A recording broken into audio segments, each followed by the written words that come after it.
God is always there for me, yeah. Through the sunshine or through the rain, through the pleasure or through the pain, God is always there for me. So I met this old man. He was so poor, didn't hold no bed, so we slept on the floor. He's always smiling, never heard him complain. He said I've proven God again and again.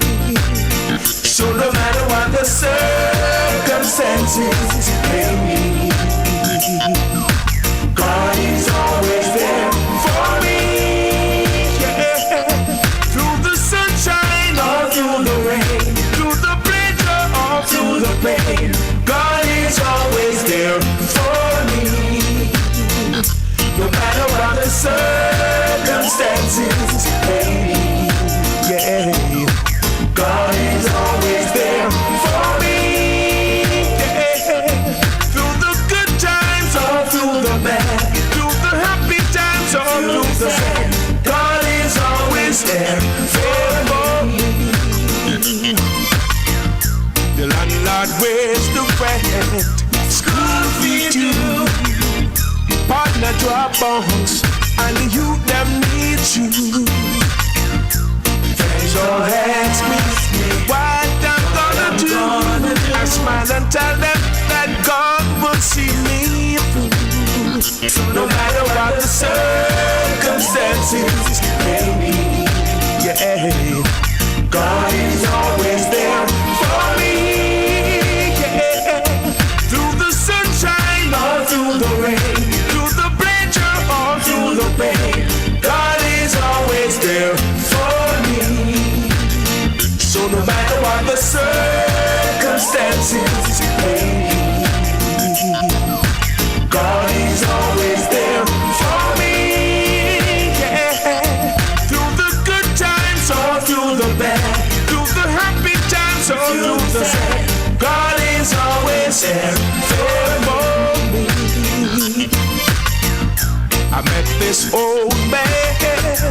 He was so poor, he didn't hold no bed, so we slept on the floor.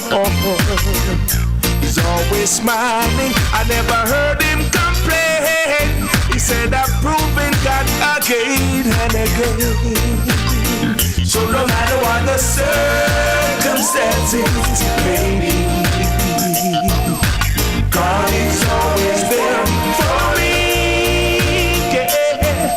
Through the sunshine or through the rain, through the pleasure or through the pain, God is always there for me. No matter what the circumstances may be, no, God is always there for me, yeah. Through the good times or through the bad, through the happy times or through the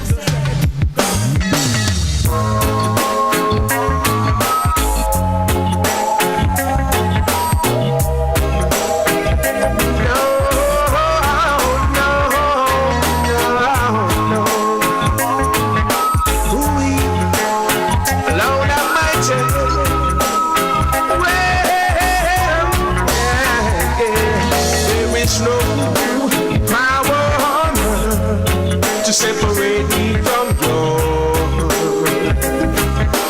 love, my Jesus. Nothing will be able to turn me away from you. I love you, Father.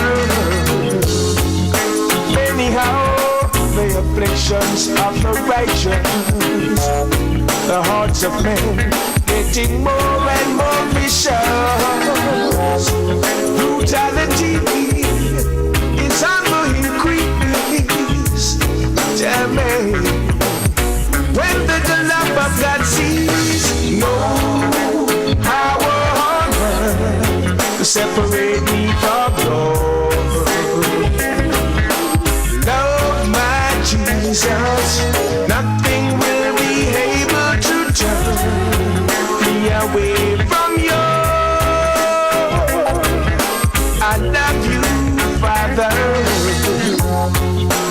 this level of crime, only love can eradicate. We must demand justice from the church and the state, and confess to God all our evil ways, and He will give us so much better days when we show love to each and every brother. Love will return to protect mother, daughter, sister. Let's hope in our heart to those who are in need, who never receive love. Come, let's sow some seed. No power on earth to separate me from love. Love my Jesus, nothing will be able to turn me away from you. I love you, Heavenly Father. No power on earth to separate me from love.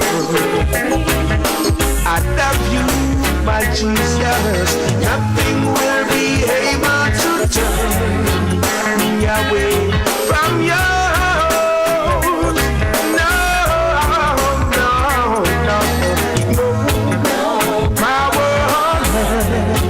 Separate me from you.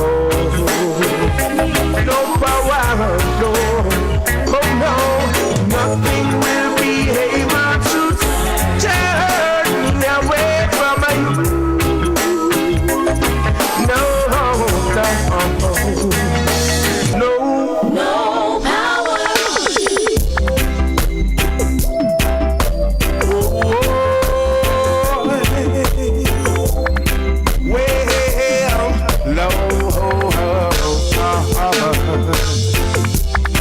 When you're weary and feeling small, when tears are in your eyes, I will drive them home. Oh, well, yeah, I'm on your side. Oh, when times get rough and friends just can't be found, like a breeze over troubled water. I will lay me down like a breeze over troubled water. I will lay me down when you're down and out, when you're on the street, when evening falls so hard, I will comfort you. Woman, yeah, I'll take your part. Oh, when darkness goes and pain is all around, like a breeze over troubled water. I will lay me down like a breeze over troubled water. I will lay me down. Sail on, silver bird, sail on by. Your time has come to shine. All your dreams rains are on their way.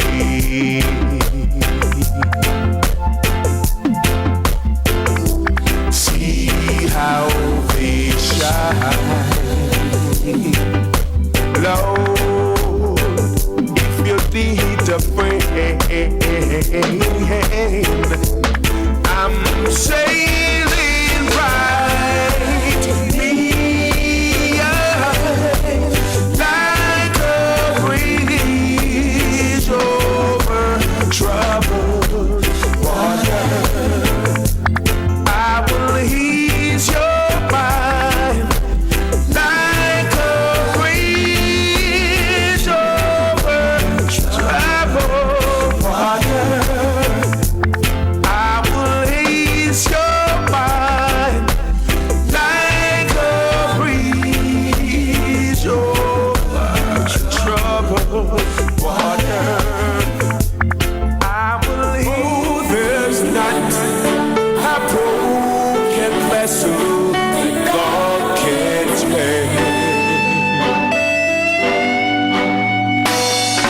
The thief was down to his last breath, hanging there and can't wait. When he turned to the master and said, Lord have mercy on me, he was just a broken vessel.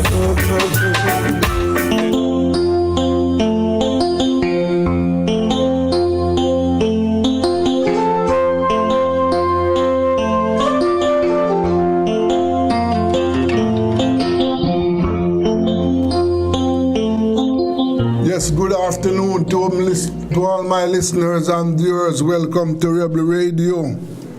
Monday, first working day for us.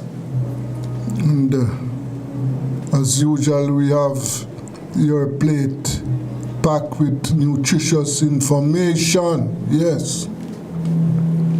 And we are going to start this afternoon with one of our public commentators, Lucius White, and he's going to be sharing some ideas with us about some current affairs. Good afternoon, Luce.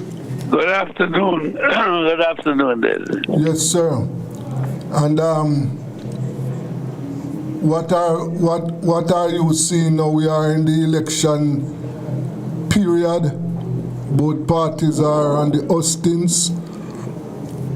Yes. We have, not the same time, the world is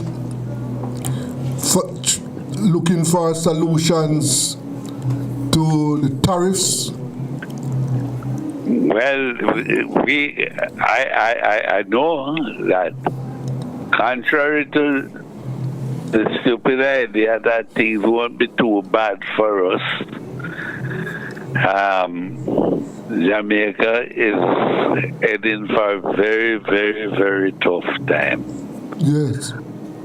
The world is in chaos, and because of our low productivity,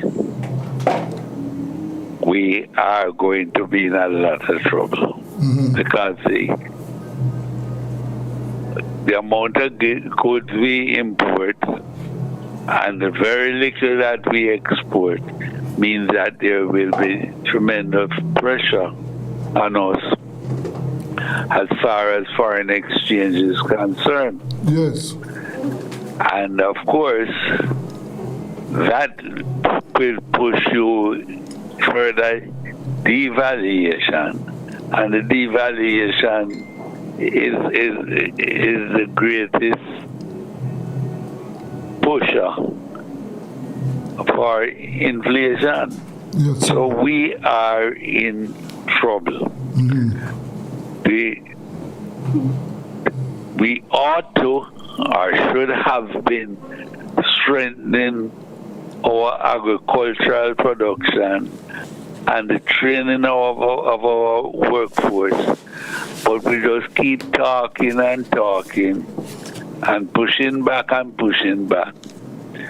And now the hour of truth has come. We keep telling people how wonderful the economy is doing, when it is not true. The economy itself was actually receding, but they deny it by confusing and telling people that the economy was growing, when what the economy was doing was recovering. And you continue to recede to the point where you're going to the negative, turning it into a recession. 2 consecutive quarters turn it into a recession. And don't mind when anybody wants to tell you that is how the thing is rated. Yes. And there is a distinct possibility with what is going on now that we will be hitting some series of negatives. So we can be prepared for some very tough time. And people who believe that you have friends in the White House and they will take care of you, they are wrong. They are wrong. Mm-hmm. The Americans have said it and they show it. They don't have friends nor allies. They have interests. Mm-hmm. And when things, it's a matter of their interests, your friendship don't mean anything. And therein lies our problem, because we refuse to be prudent with the use of resources. And what we have done, we have chosen to emphasize that we are trying to pay down the debt faster than is legally required. Mm-hmm. And in doing that, we have ignored the proper maintenance of the system. So your roads and infrastructure in general, public buildings and everything, go into state of disrepair. And with the slightest provocation, you get disastrous results, and then you blame it on the weather. It's not the weather, it's that we are ill prepared. And altogether, as a people, we have to recognize, as long as your welfare is dependent on other people's generosity rather than your productivity, you are not really what you can call independent people. You are nothing so other you are looking at some negative results, consequences as a result of these tariffs. Yes, sir. Because you are going to find the price of everything is going to go. Because more than 60% of everything we consume in Jamaica come from foreign. Yes. And a high percentage of it either come from the U.S. or through the U.S. Yes. And because of the widespread tariffs that the man has put on, it means that just about everything is going to be impacted. Okay. And therein lies our real problem. Yes. What else are you seeing on our national scene, our national front, Lucius? The election is on. What have you made of the campaign so far? Well, at this time we are getting a lot of promises, but what we have to recognize is when some promises have probability and some of them are nothing other than what they are. They are just promises. Yes. And it is for you, the people, to recognize the difference between, you see, it's a funny thing. We never have money to do anything at all. And all of a sudden we are understanding that money was never our problem. We have all the money we can to do everything. But are they doing anything except promise? And when they promise, you have to, you must recognize who have been giving you the promises and don't fulfill them, and look at what are the probabilities of what is being promised here by anybody. Yes. I want you to just hold it there for me. Hold it there for me, Luce. Right. Let's just hold it. We are going to talk to Michael Phillips.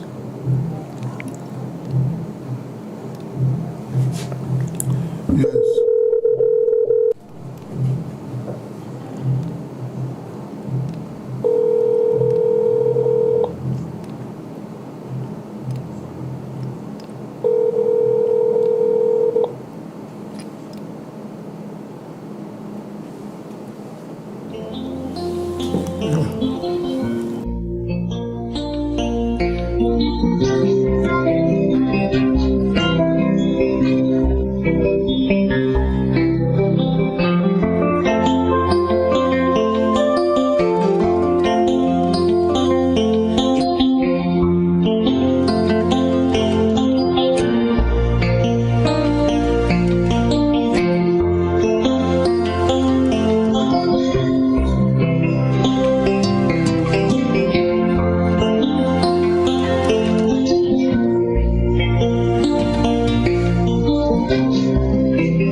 Welcome back to Rebel Radio, yes, and we are talking to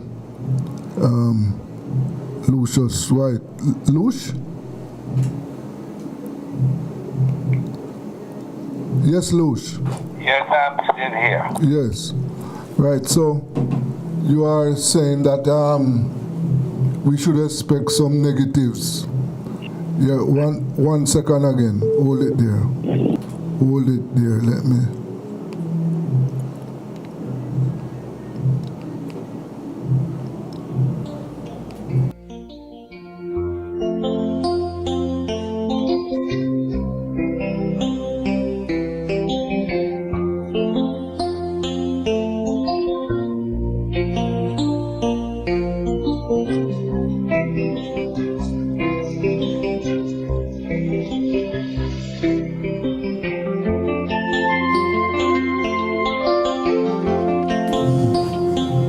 Yes, welcome back. And Luce, we have been joined by Member of Parliament Michael Phillips. Yeah. And before, one of the things you raised about promises. Well, one of the things that I want to raise with Mr. Phillips now is about roads, because when I spoke to the councillors and the MPs across the country, I am not hearing any positive news about the road repairs.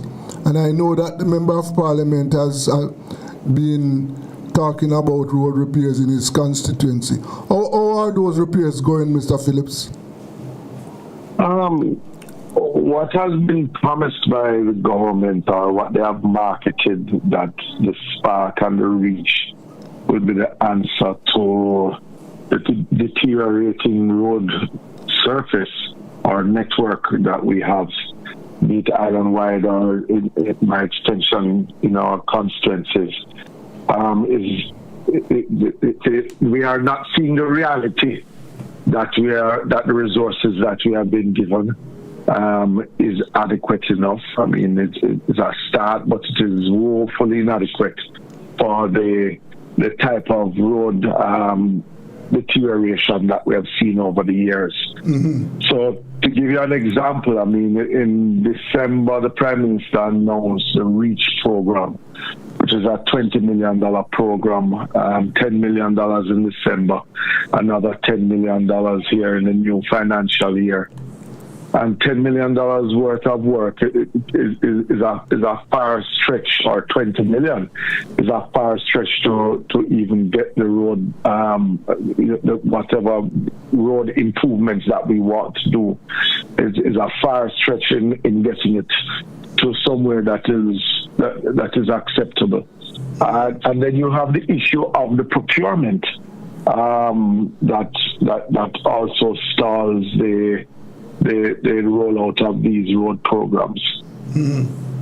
So, I mean, we are nowhere near where we would love to be in road repairs or maintenance. The Spark itself has had a very slow start. Yes. Very slow start. The government has announced work order 4, and not even a quarter of work order 1 has been started. So it is really making announcements, but the reality that the contractor is not able to keep up with the frequencies of work orders that the government has already presented to them. So in your constituency, let me talk about the Spark repair. How many roads? On work order 1, 46 roads. I think it was about 20 constituencies was on work order 1. Fortunately, Northwest Manchester, my constituency, was on work order 1. But the works has not yet started, and work order 1 came out in January. I think end of January, early February. My memory serves me well. But those work has not yet been started. And when I contacted the contractor, the person who we liaise with, the design work has not yet even been completed for the first one of my 2. So I know it's a long wait. I mean, the government had announced that they are soon to be announcing work order 5. But I mean, to my research, out of the 46 roads that were announced, I don't think 6 roads have even been started. I also, before you come in, Luce, I also have information that contractors who did work in December and early January have not yet been paid. Yeah, those are those who worked on the REACH program. Yeah. Many of them have not been paid as yet. I'm not sure what is holding up those payments. I mean, in my instance, I have to say that my contractor has received this payment and has started REACH 2. But when I did a check around with my colleagues on the PMP side, many of them, their contractors have not been paid for even REACH 1. One colleague, the contractor has been paid, or 2 of the contracts have been paid out, but the rest are still outstanding. So there's an issue. When we ask the government in Parliament how much is owed to contractors, they're telling us that there's hardly any money is owed because they're running a 30-day or a 60-day accrual system. But that is not the information that we have out there. Well, Luce, you see what is happening? And, yes, yes, sir. Today is the second week in April. Because as a society, we have tolerated the situation where we confuse announcements with achievements. Yes, you're correct. Things are announced and re-announced and recycled and announced again, and nothing is done. The area of our greatest production is the production of excuses as to why we end up not doing anything. the reality is that the government is ill prepared to do anything because all they have focused on is trying to pay down the debt, not to get any work done. So if you do not plan to do work, when you have all the money in the world, all you get is chaos and confusion because there is not enough time for proper design, because you can't have this kind of money and it's when the money and when the announcement that is when the design is going to be done, These are things that are to be planned, contemplated, and when you are making the announcement, the design would have been done already. Yes, of course. When you so what you have is a situation of ill-prepared organization trying to blind people that, well, we have allocated money. And the irony of it is even the money allocated by Parliament, they can't account for them. Yeah. Because the Auditor General has had problems that she have to qualify everything and say, I can't do anything because these things have not met the condition. Yes. And all of these things are going on, and the public is not totally informed because a large section of the media does nothing other than repeat what the government tells them or want to be told to the public rather than deal with the facts. Yes. The reality is that far too many projects are initiated without proper design, and you can't do proper design unless you inform the people and they know what they're working with. So you start project and without proper approvals, and then there can be no accountability. It's trillions of dollars that are not meeting the requirements of the law. Yeah. So we are a lawless society as far as the governance of this thing is concerned, and people are talking about prudence. There is no economic prudence in what is going on. Yeah, Mr. Phillips, I saw where you raised some concern about the bus company, the public bus company decision to give up some of its routes. What is wrong?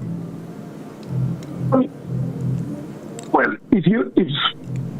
let's take a trip back down memory lane of what we had as a bus system in the Kingston metropolitan area, and the sacrifice that the taxpayers went through in forming the JUTC so that we could provide a proper modern-day transportation system in our capital city, which is heavily subsidized by the taxpayers. And the JUTC has an exclusive license for the Kingston metropolitan area, which includes Spanish Town to Kingston and Portmore to Kingston.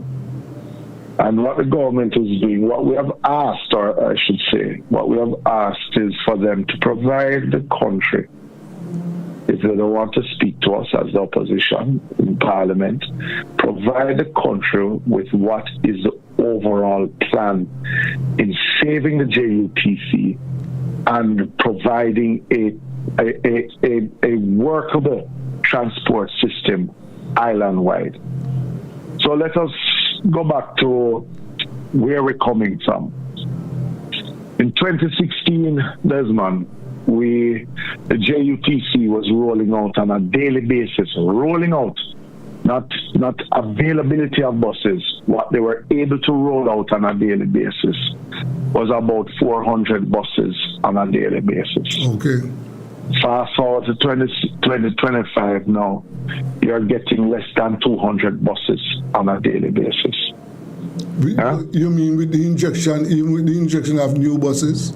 Even with the injection of new buses, you are rolling out anywhere between 150 to 180 buses on a daily basis. Yeah? Yes. the fare box in 2016 was about $3.5 billion on an annual basis. This financial year, the fare box of the JUTC is estimated at about $1.3 billion. Huh? Yeah, the loss of the JUTC in 2016 was anywhere between $2.5 to $3.5 billion. The loss that is estimated for this financial year is in the region of about $11 billion. Right? Mm-hmm. On top of a subsidy of about $10 billion. Yes. Right? So you have less than half the fleet. It is expected, coming out of the budget in the public bodies, we are expecting that salaries should increase by an additional $2 billion with half the bus and the same number of staff. All right? You're expecting, now that you have half your fleet, your current fleet, that has CNG buses and electric buses, you're looking at close to $1 billion increase in your fuel bill. You're looking at a $400 million increase in your toll. Right? So we have brought in these CNG buses, but we only have one plant, which is the Portmore depot, to provide CNG buses. But you have CNG buses leaving from Rockport, having to drive to Portmore to full up, to go back to Rockport to run on the routes that they are. And same with Spanish Town. Huh? You are now short of buses in the Kingston metropolitan area. And let me just qualify it. We are not against a rural bus system, yes, because I spoke about it 3 years ago in my sectoral presentation. I want you to hold your point there. Just hold it. Let us go for a break. Hold your point right there. Yes. Let us go for a break. This is Rebel Radio.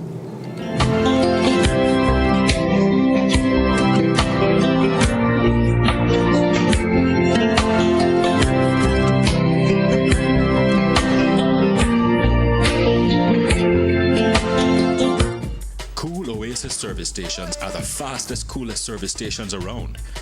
Drive and buy your phone cards from CoolBiz. Yes, it's easy. No paper, no pin. From the fastest, coolest service stations. Quality fuels, lubricants, and refreshments at the lowest prices, the cleanest restrooms, and the smoothest service to make your drive even cooler. From the fastest, coolest service stations, get cool service and cool stuff fast at Cool Oasis service stations island-wide.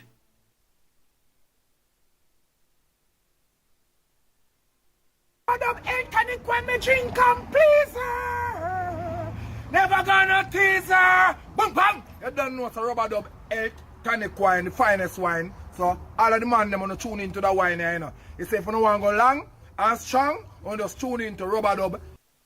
It's Tools Hardware and Supplies new arrival super sale. Big savings, widest selection on all new arrivals for all your home improvement needs. Beautiful tiles, sleek windows, stylish doors, sanitary ware, and top quality flooring for your bathroom, your kitchen, or living room. Tools got you covered. Don't miss it.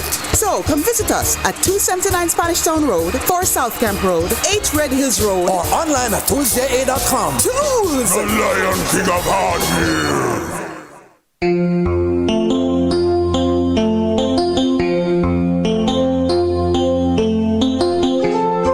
Yes, welcome back. Yes, Mr. Phillips, as you were saying, continue, please.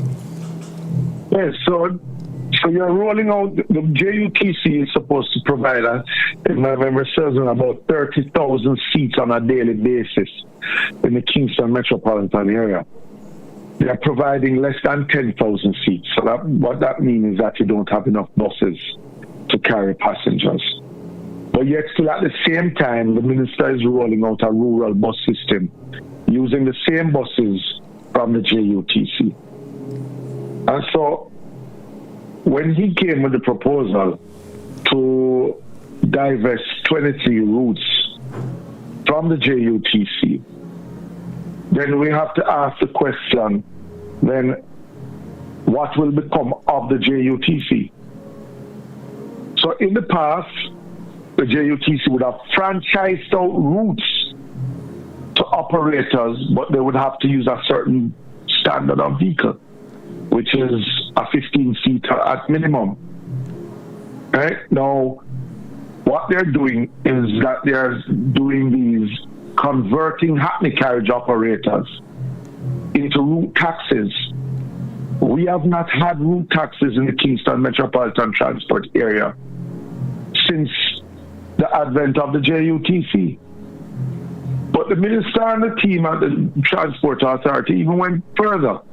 So while you're trying to convert some of those who have hackney carriage license, and remember, hackney carriage operator can drive anywhere. He's not confined to a route.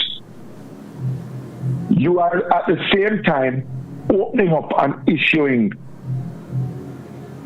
hackney carriage license to new operators. Yes.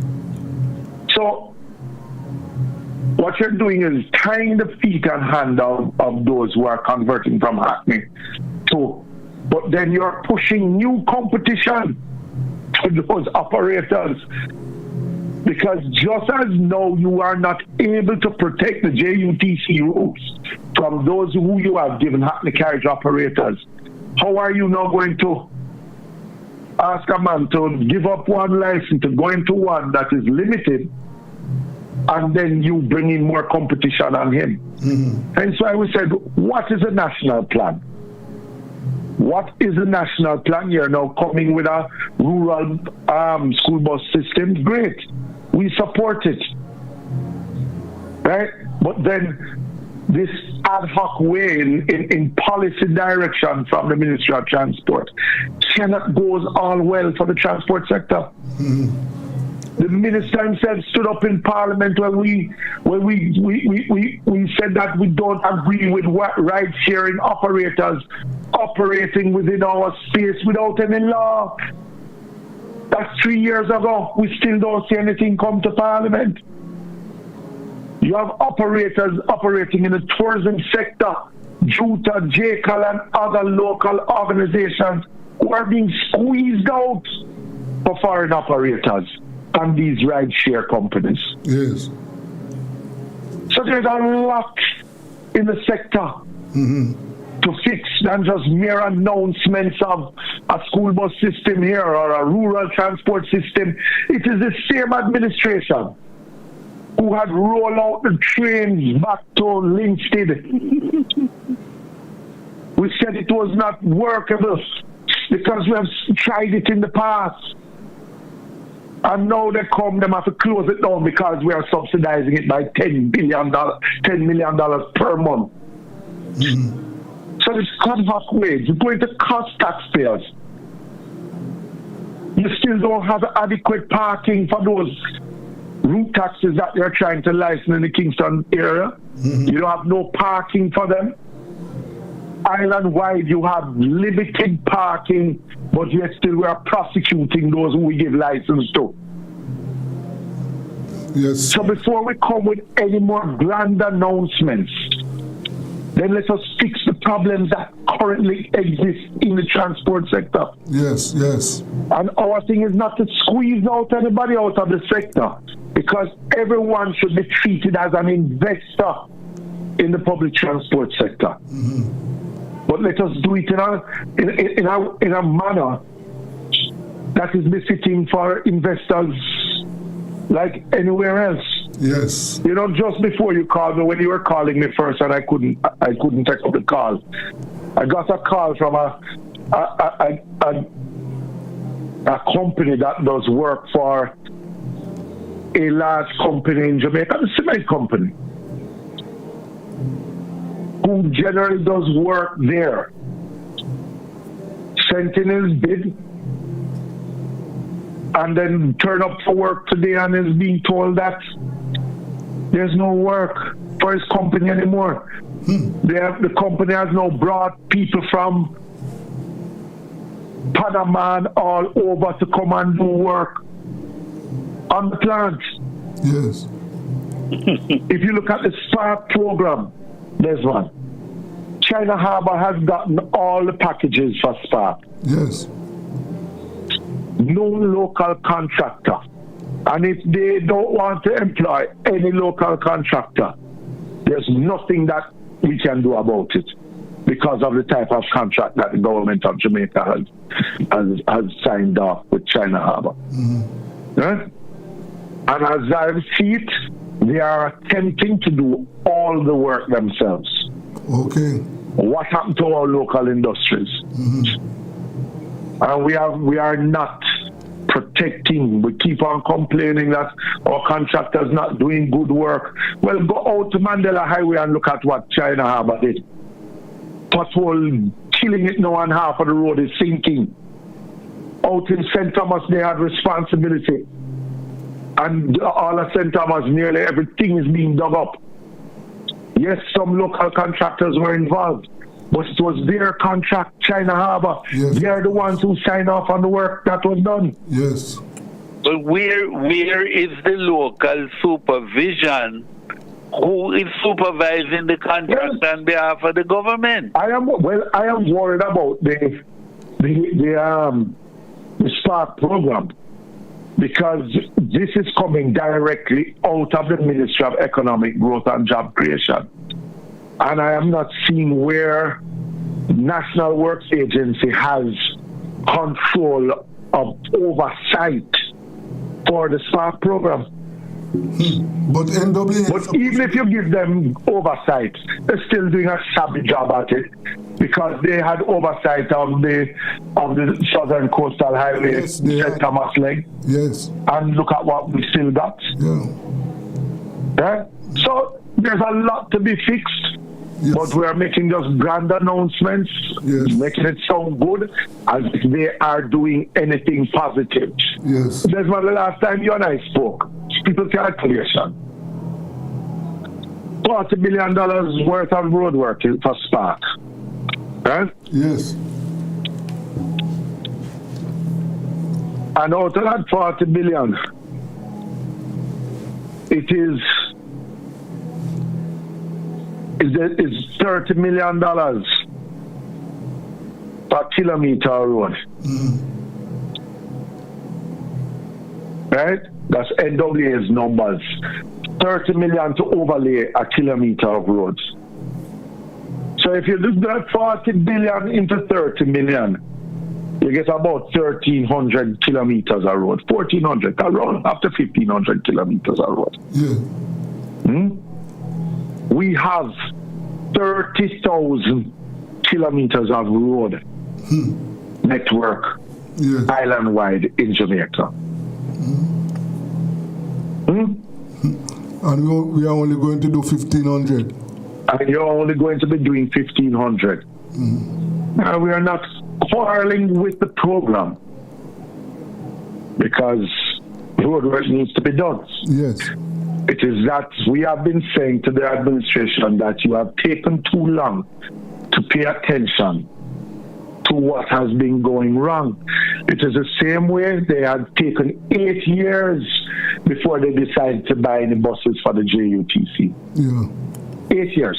Okay. Last time that buses were delivered to the JUTC prior to the set that they bought last year was 2016, when Omar Davis was Minister of Transport. Yes. Right? You cannot have a going concern like JUTC and wait 8 years and then behave as if buying 150 new buses is like waving a magic wand and thinking that you're going to fix the problem.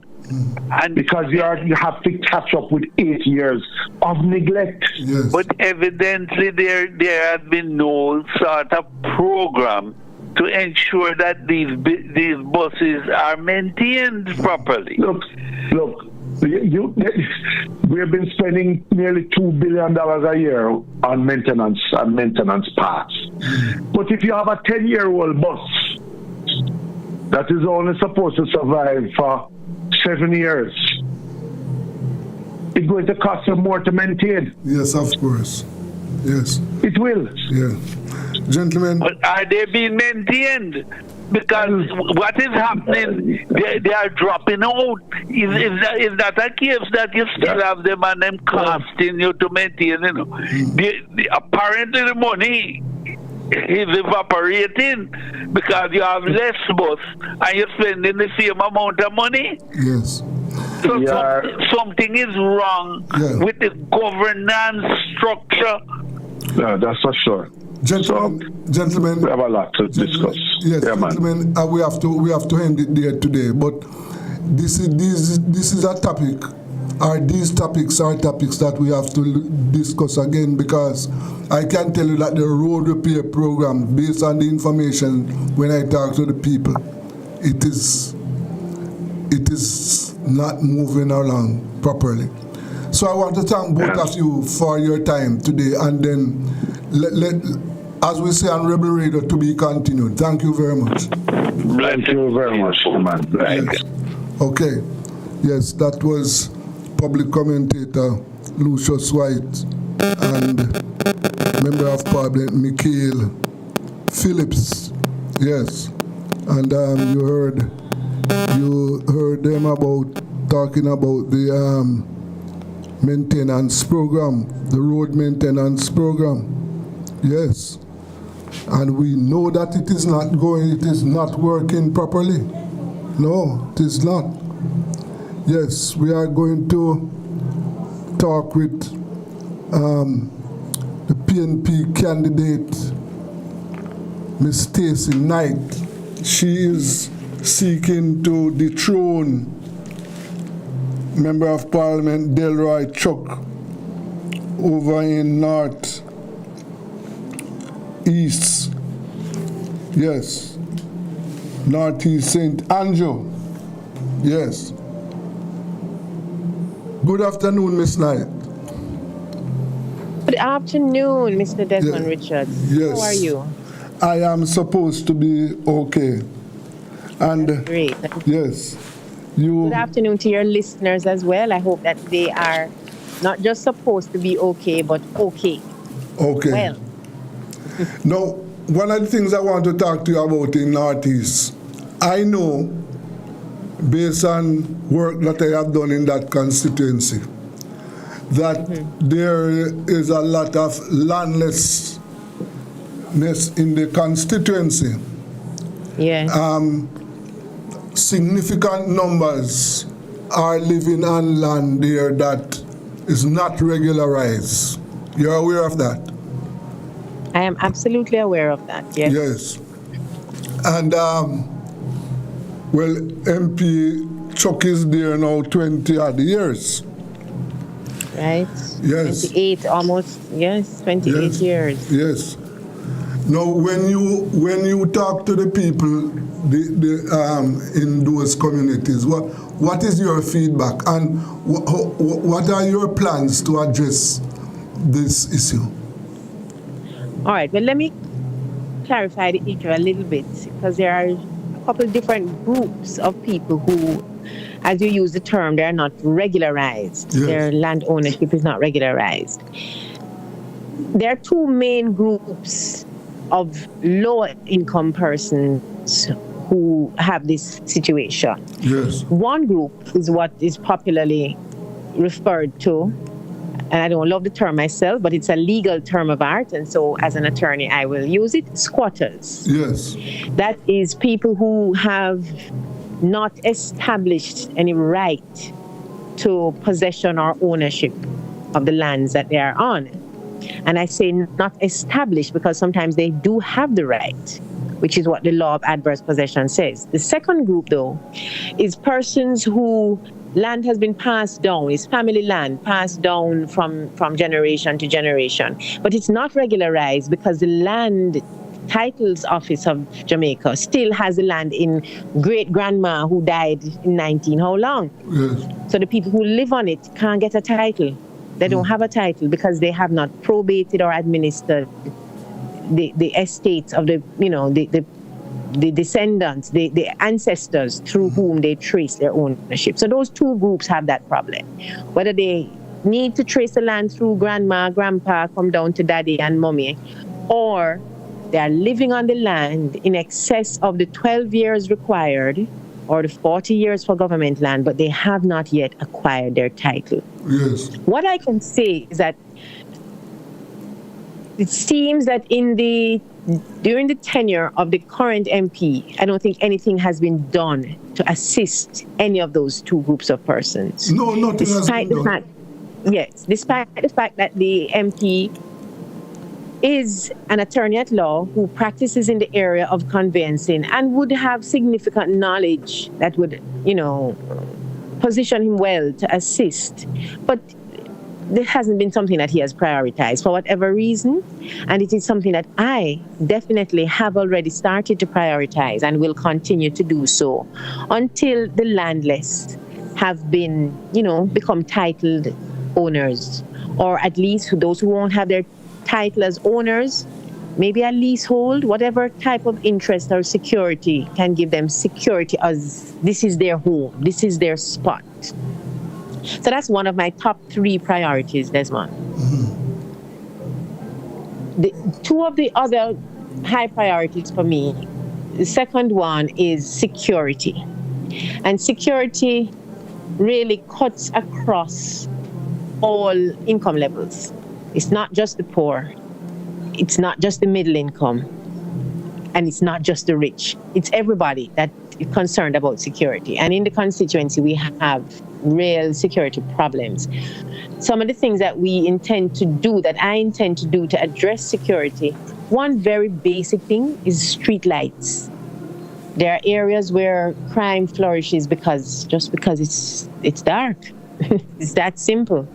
But in addition to that, I have been engaging and re-engaging citizens to become more participatory in looking after the areas where they live, to report crimes. There are people who have lost so much faith in the police that they don't even bother to report crimes.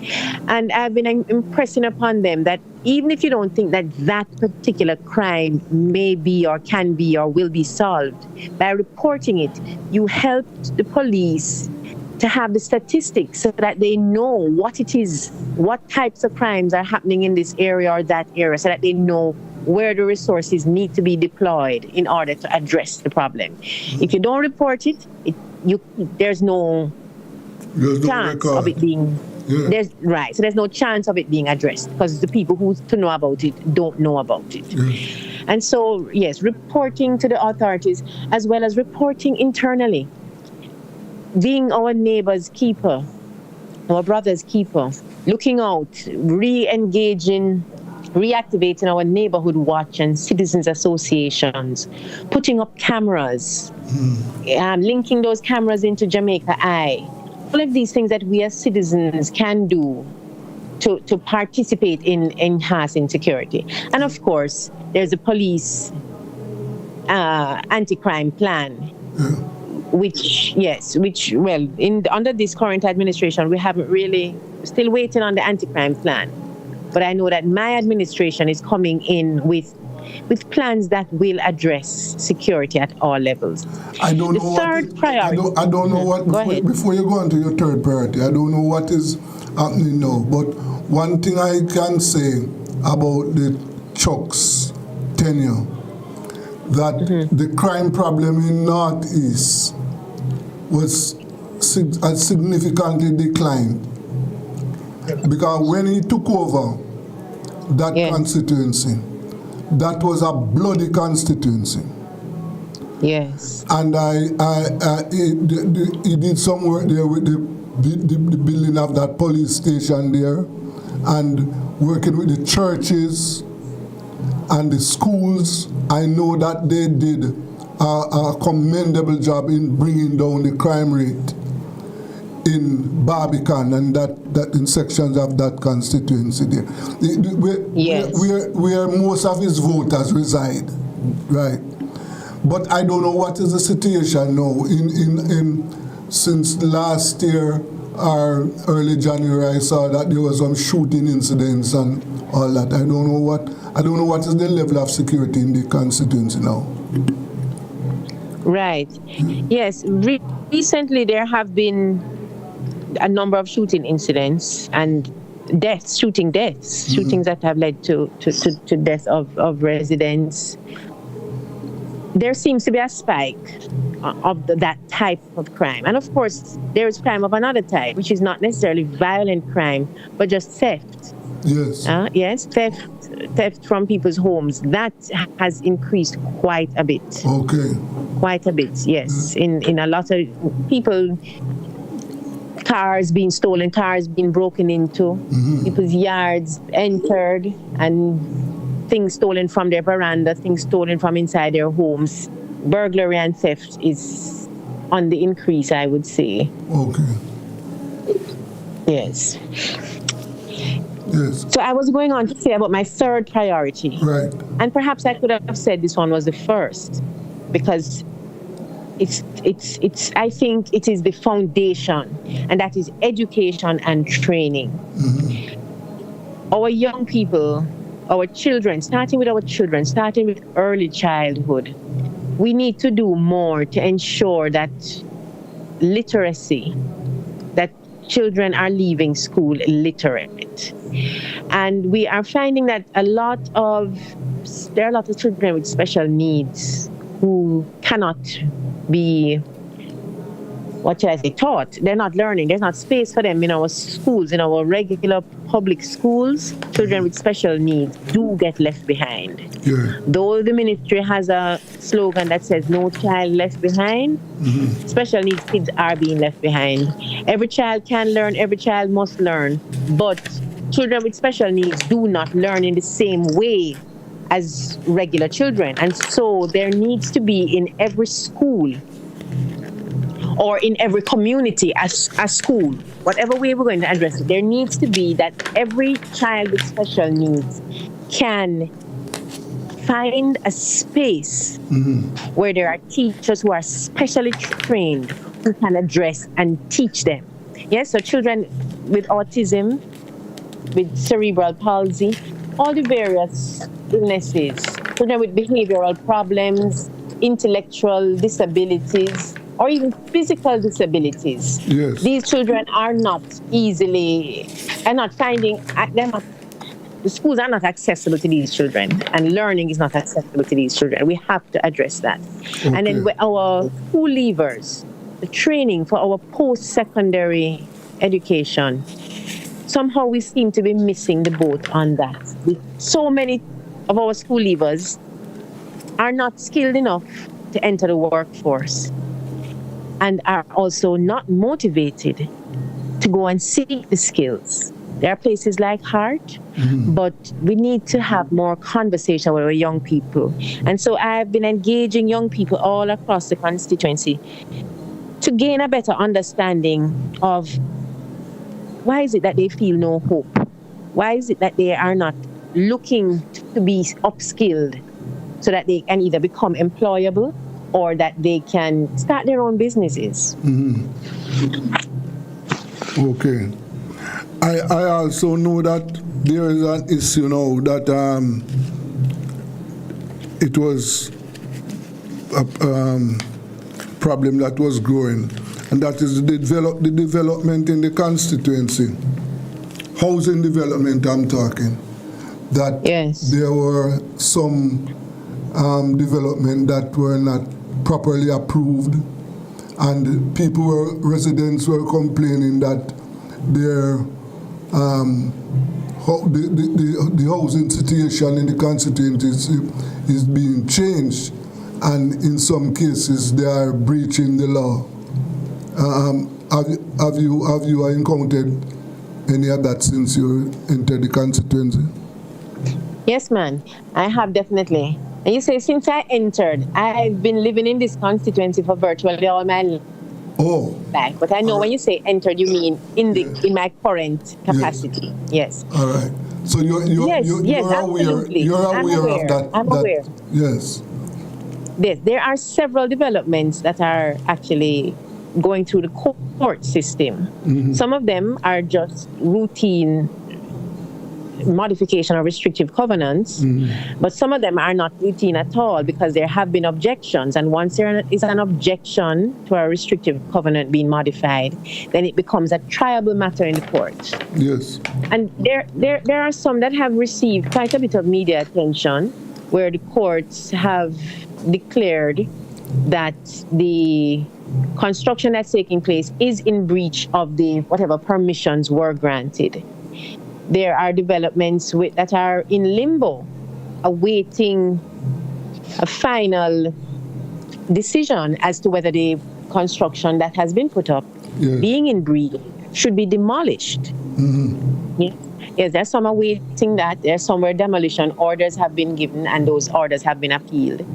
And basically, Desmond, this is happening all across the constituency, more and more. And what's driving it, I think, is really a lack of dialogue. There's insufficient dialogue between residents and developers. The developers,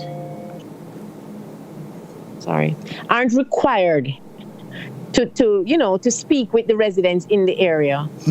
The what is the name I'm looking for? The development plans, the government development plans, for which each constituency has one, and the zoning laws.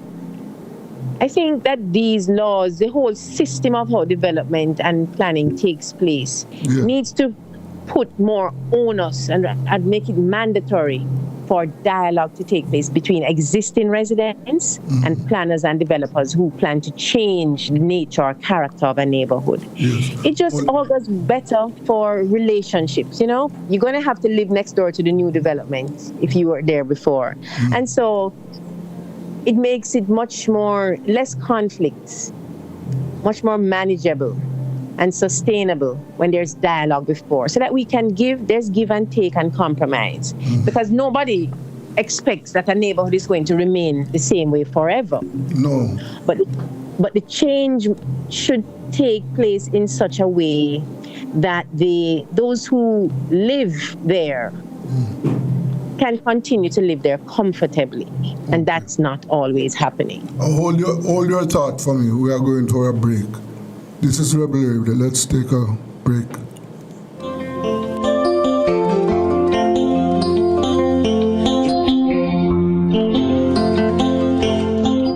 Cool Oasis service stations are the fastest, coolest service stations around. Drive through and buy your phone cards from Cool Biz. Yes, it's easy. No paper, no pin. From the fastest, coolest service stations. Quality fuels, lubricants, and refreshments at the lowest prices, the cleanest restrooms, and the smoothest service to make your drive even cooler. From the fastest, coolest service stations, get cool service and cool stuff fast at Cool Oasis service stations island-wide.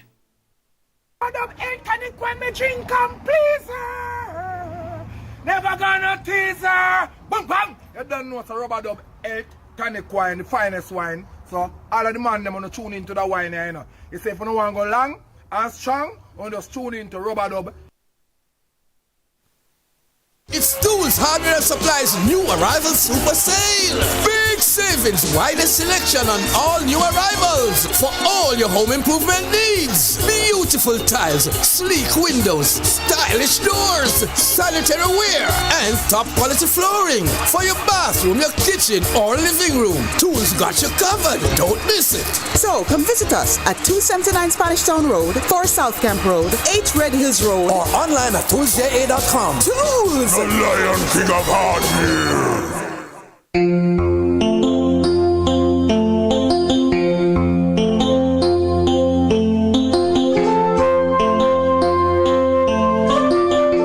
Welcome back to Rebel Radio. Yes, and we're talking to the candidate for Northeast St. Andrew, Stacey Ann Knight, daughter of the sheriff.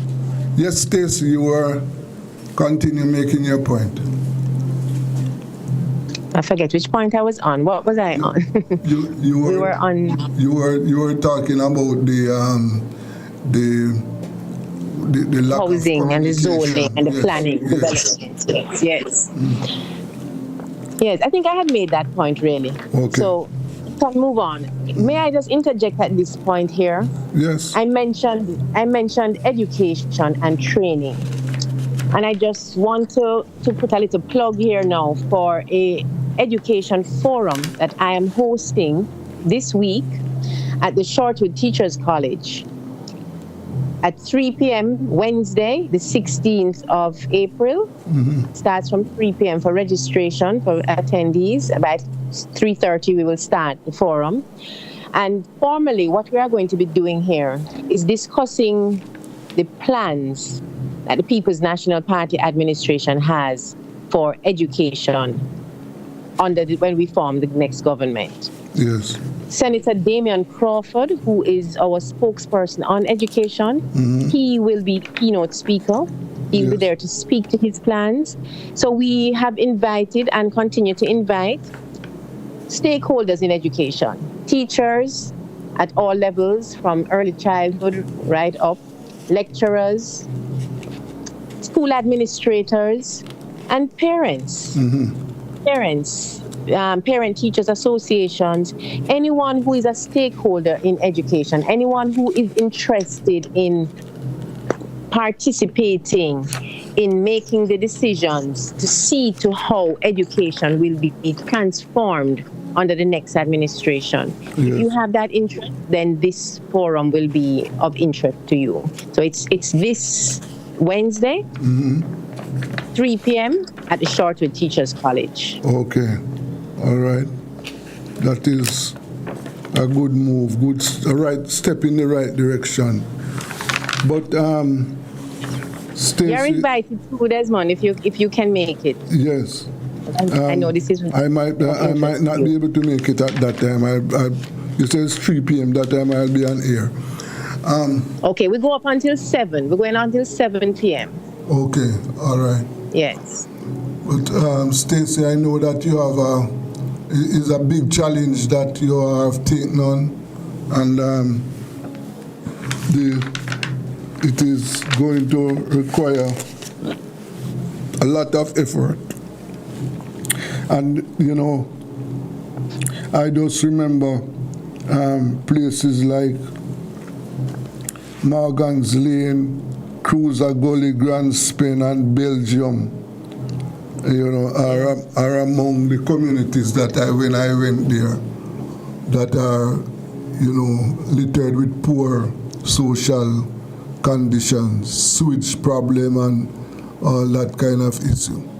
So yes, I know that, as I said, you have a lot of work to do. So I do. Yes, I do. But can I just say that it's important, you see, Desmond, to view these problems through a lens that seeks to regularize things by bringing social justice. That is, all people deserve certain rights, opportunities, access to resources. I have found, and I'm finding even now, that the distribution of resources in the constituency is quite uneven. The system does not ensure equity. Recently, I've heard reports, I've become aware of resources being given away, being distributed through the Member of Parliament's office. Yes, and those distributions are not, there's no equity to how it's being done, no transparency, no accountability, it seems. And what I've heard is that persons who have gone to collect these resources have been told that if them a PNP, them can't get none. Now, that kind of partisan distribution really doesn't augur well. It doesn't help. It doesn't help anybody. It doesn't help to lift the community. And our political representative really is a representative for all people, no matter who they voted for. Because That's what democracy demands, that after an election, whoever becomes the elected representative is the representative for everybody, not Yes. just for those that voted for them or for those that plan to vote for them in the next election.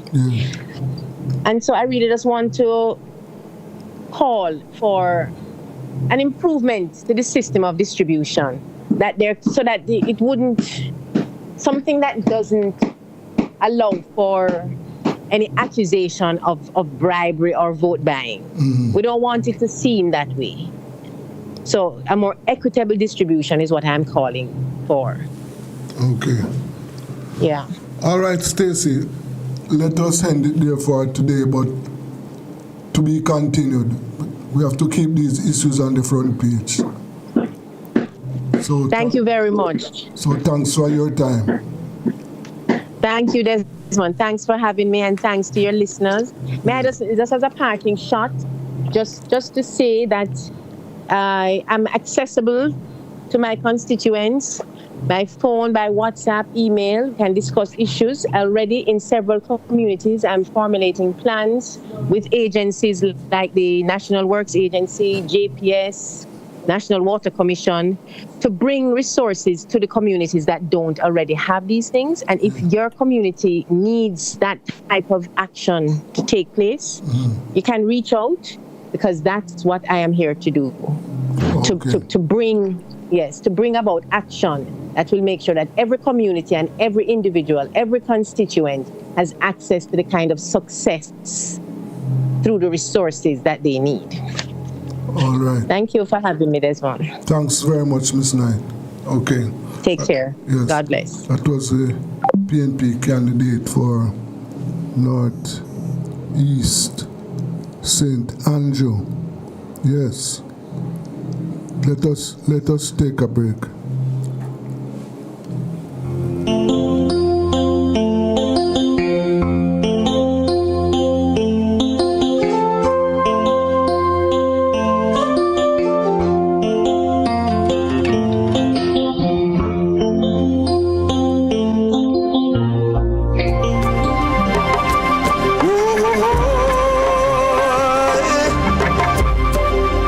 What is to be will be. Come me just a come and me no want no botheration. Come me just a come and me no want no botheration. Come me just a come, me say that come me just a come. Me no want no botheration. Come me just a come and me no want no botheration.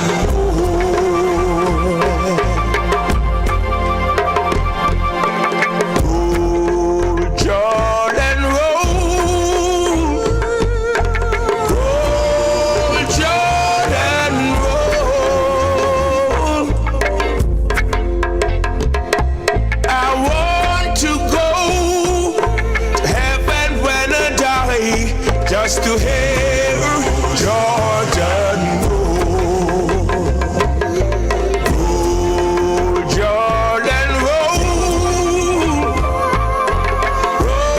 roll Jordan roll. I want to go to heaven when I die, just to hear River Jordan roll.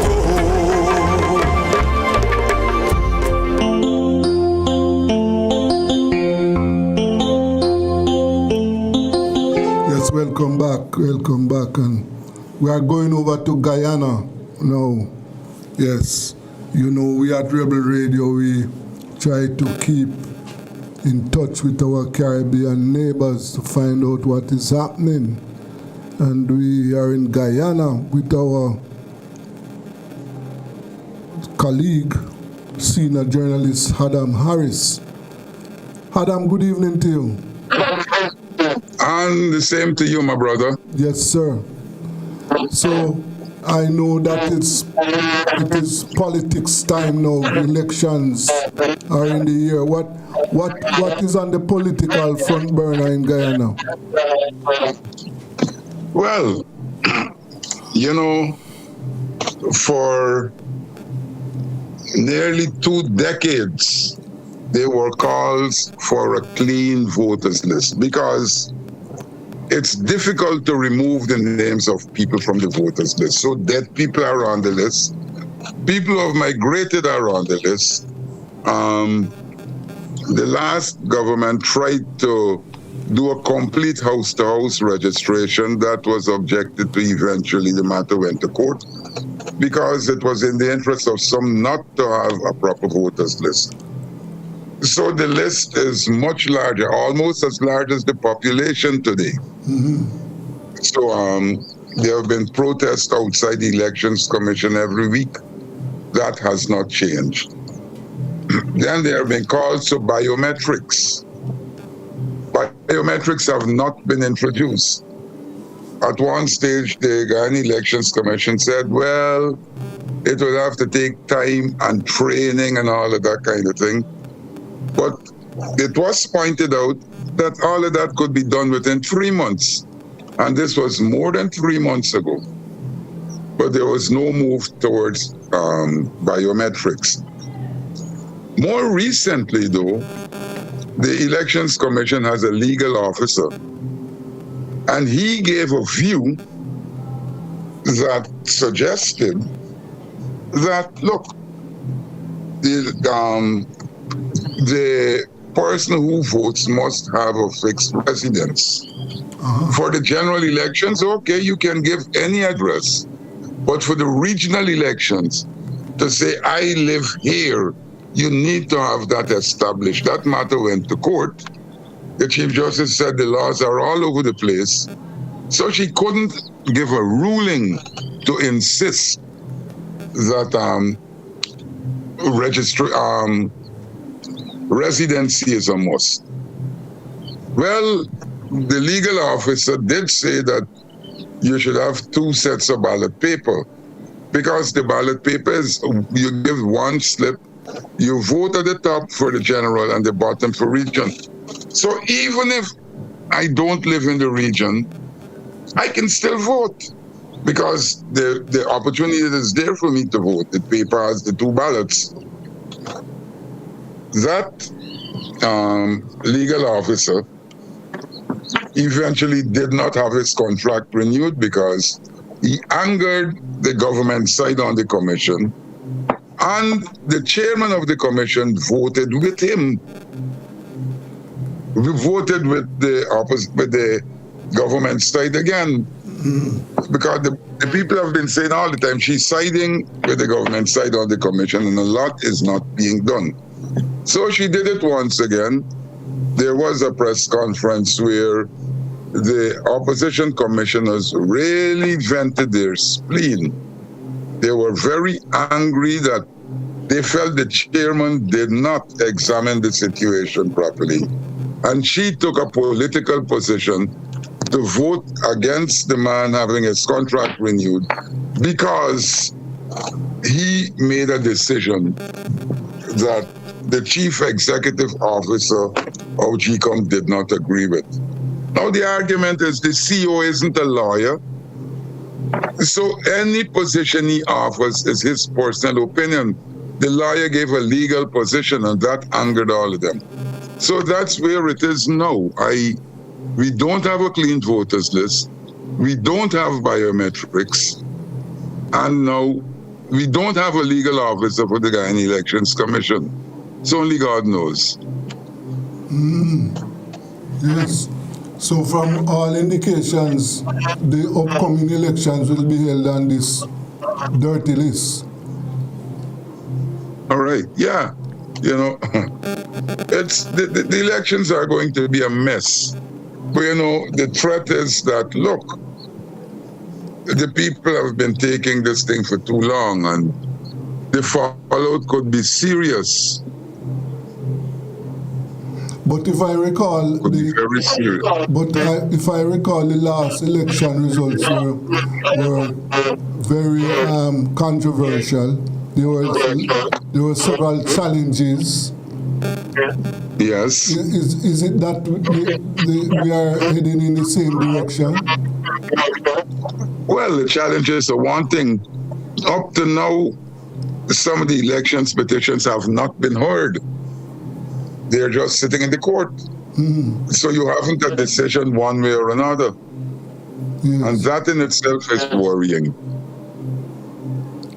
Oh my. Yes. Right. I see where, by the way, that grant that the government announced last year for the Guyanese people, that is still in progress, right? That 1,000 US grant. The cash grant? Yes. Boy, that, yes. And I mean, people who live overseas have been coming home on vacation, signing up and collecting the money too. Now the grant was supposed to help Guyanese who are, struggling. But some people live overseas aren't struggling, but they still come and they collect it. They cash it, and they have a very good holiday. They sport, they drink. So the money is like, it has become a joke. Oh my, I see. And what about the case? What about the case involving that policeman there, that police officer? Yes. Oh boy, yes, Brutus. Yes. Assistant Commissioner Brutus. That case seems not to be going anywhere either. We're not hearing anything. It started off hot. There were 242 charges. About 42 or 50 of the charges were read to him, and then nothing else. Yes, the bank closed down, froze his accounts. Yes. But nothing else is happening. Nothing else is happening. We're not hearing anything. And that's one of the things that has people worried and confused. Is the government serious about proceeding against perceived corruption? Brutus had said that he will talk what he knows and all of that. So if people believe he knows too much, the government wouldn't want to test that. So he isn't in court at the moment. We don't know what's going on. And no date has been announced for when the matter will resume in the court. No. And all the charges still have to be read. Yes. So that's where it is. Wow. Oh boy. Yes. In the meantime, and tell me something. You remember that crash, that crash involving members of the Guyanese Defense Force? Oh, the helicopter? Yes. What was the cause of that crash? We don't know. Again, that was supposed to, the report should have come in. They said they sent the black box for examination. And at a press conference, I made the point that in the US, when the helicopter crashed the plane and killed 67, the American people got much more information about that crash and all, helicopter height, what have you, communication. We have heard nothing. Nobody is talking, we're asking, and we're getting no answer. We wrote to the commissioner of, that's the man who's supposed to manage freedom of information. Yes. He has not ever attempted anything. He claims, first of all, if you're right, you must address him as senior counsel and justice. So if he isn't properly addressed, he's not answering your question. And that has been the case all the time. So we are getting no information from anywhere. Well. Things things don't seem to be going right in Guyana at all, Adam. Well, that's the thing, you know. That's the thing. 2 youngsters were killed in Linden over last weekend. Not this weekend here, the one before. The police put out a statement to say policemen dressed in uniform and all of that approach. Video cameras showed that one of the men pulled up in a tinted black was a robot, you know them as in Jamaica. Yeah. The man had on a black pants and a white t-shirt. He claimed that the young man attempted to jump a fence. It showed that he ran into the shop behind the young man and shot him and dragged him outside. So all of that happened. The people protested. The police fired live rounds and killed another fella.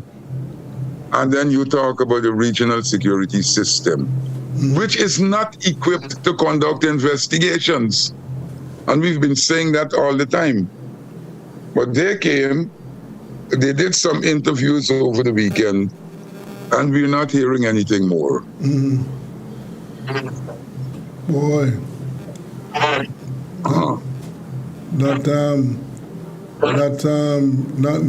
good news at all. In the meantime,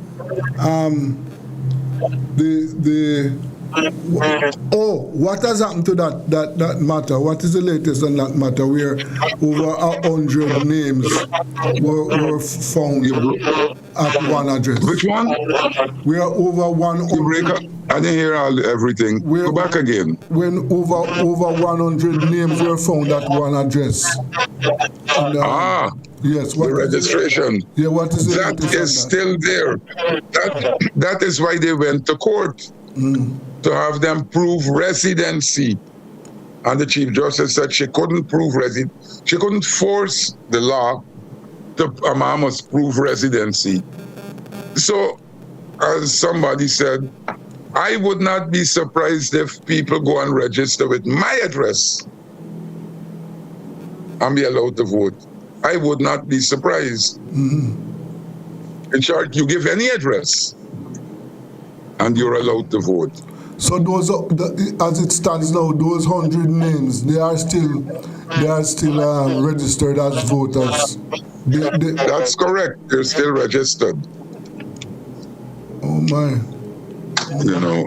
But just remind me, Adam. These were foreign names of foreigners, or they were Guyanese nationals? No.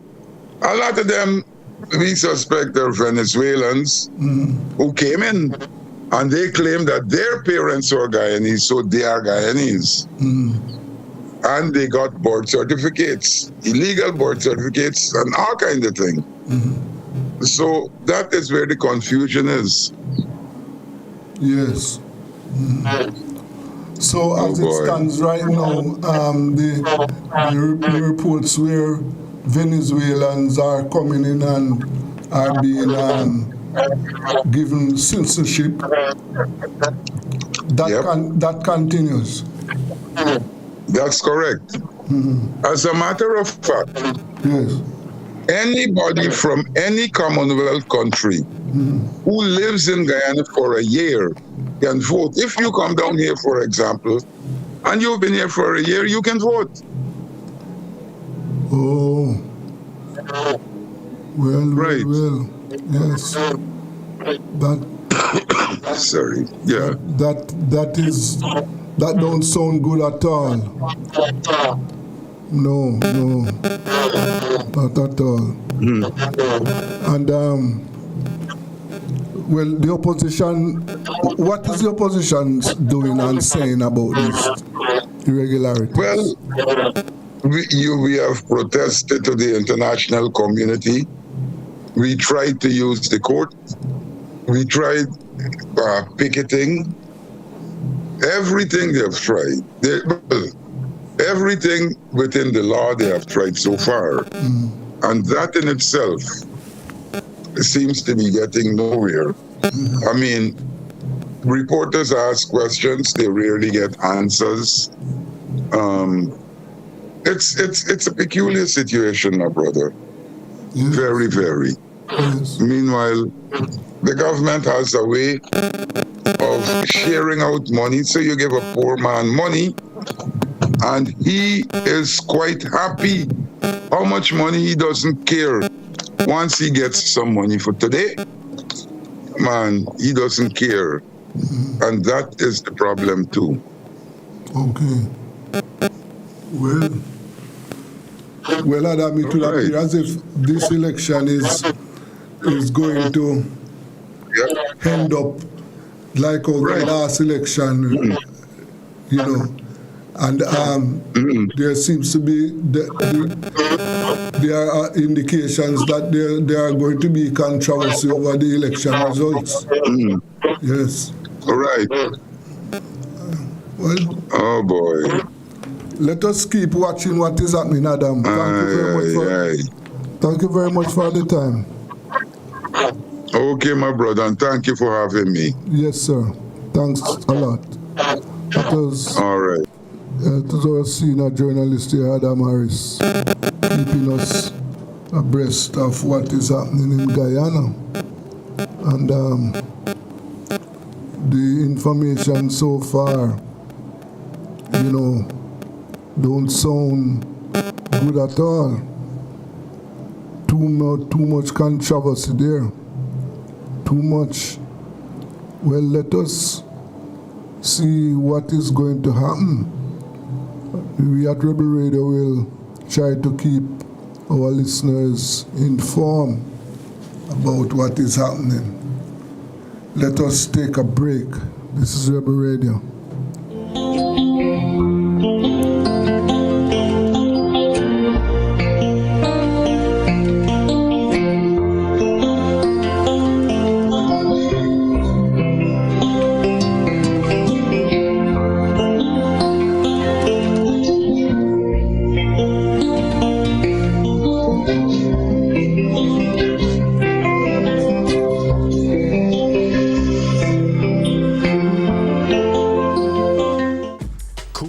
Service stations are the fastest, coolest service stations around.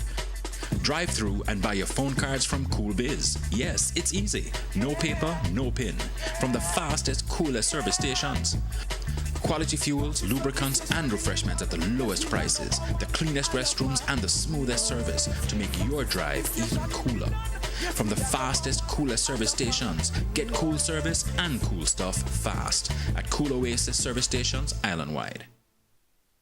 Madam ain't can it when me drink and please never gonna tease her. Boom bang. You don't know so rubber dub eight tonic wine, the finest wine. So all of the man them wanna tune into the wine here, you know. You say if you don't want to go long and strong, you just tune into rubber dub.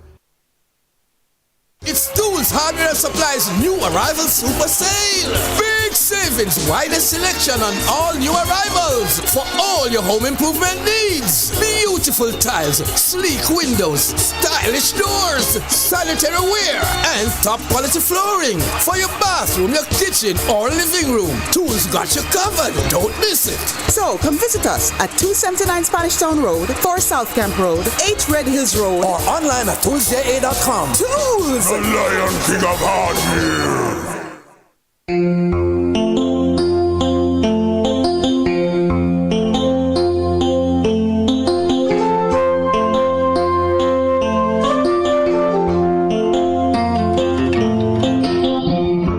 Yes, welcome back to Rebel Radio. And we are going over to Suriname. Yes.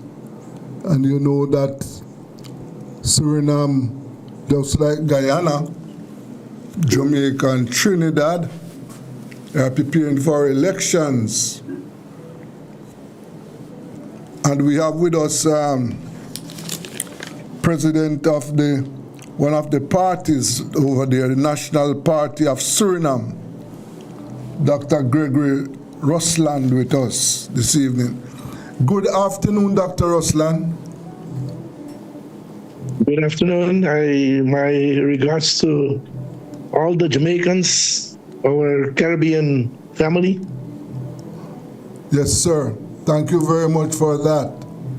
So, I know that, like Jamaica, Suriname is preparing for elections. How is that going? Yes, and in Suriname, we will have elections on the 25th of May this year.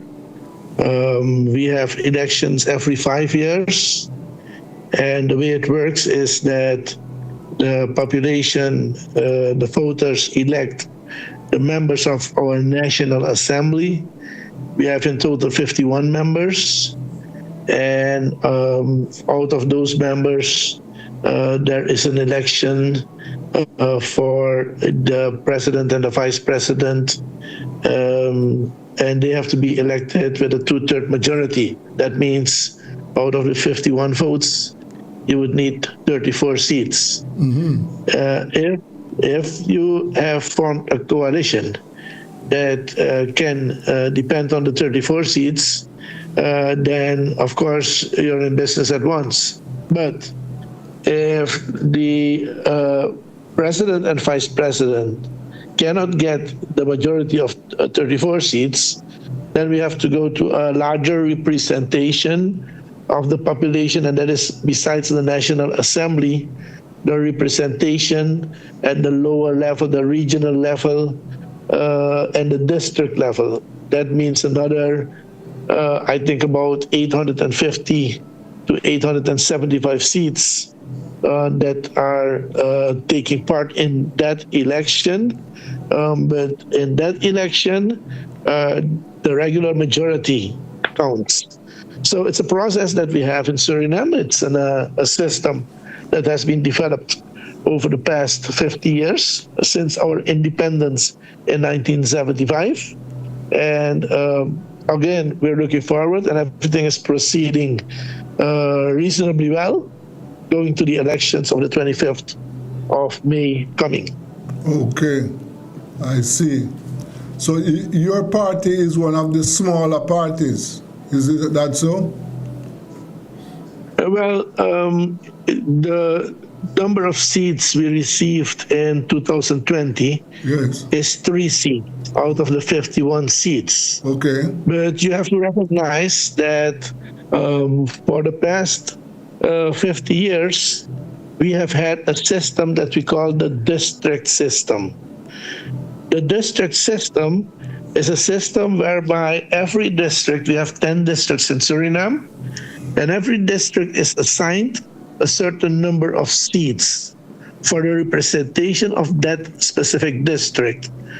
But there were problems with that system in the sense that there was opposition against it, because if you look at the results, for instance, in 2020, we had elections, and my party, the NPS, had, for instance, 33,000 votes compared to another party that had, I think, around 27,000 votes. So they had less votes, but they had 9 seats in the National Assembly, and we only had 3 seats. Okay. So you see that because of that system, people felt that it was a system that was developed in the past in order to give the different districts the possibility to have a quick development, a quicker development, and to keep up with the capital. But these days, there is enough ground and support to change the system. So what we did is we changed the system in a system whereby we now only have 1 district, and that is Suriname, and every vote is counted equal. It's not a situation anymore whereby, for instance, in one of these districts, if you had only 900 votes, you had 2 seats already. See? And we had, again, 33,000 seats for only 3 seats. Votes, sorry, 33,000 votes for only 3 seats. Right. So, again, at the moment, it's going to change. And with the change, we see that my party, again, its position has changed a lot, in the sense that we now will belong among the 3 largest parties in the country. Okay, I see. So you will be your party will be contesting all the seats? The internet connection went bad. I didn't understand the question completely. Yes, I am asking if your party will be contesting all the seats in the upcoming elections. Yeah, definitely. Yes, we are taking part. Mm-hmm. We have 51 because now it's in a district with 51 candidates. Yes. And we have 51 candidates that will take part in the election. Okay. Yes. And also in all the districts, at the level of the district level and the regional level, we will take part. And that means a total of about 950 candidates in total. Okay. And not all parties can take part into all of the elections, but the NPS, my party, is one of the parties that is taking part in everything. Yes. What are some of the main issues in Suriname at this time? At this time, I think the financial and economic situation is a big concern for the country. Uh-huh. And that is because in the past 15 years, I would say, there were policies by different governments in effect that resulted in a very big debt that the country had. At the moment, we have a debt of about 4 billion US.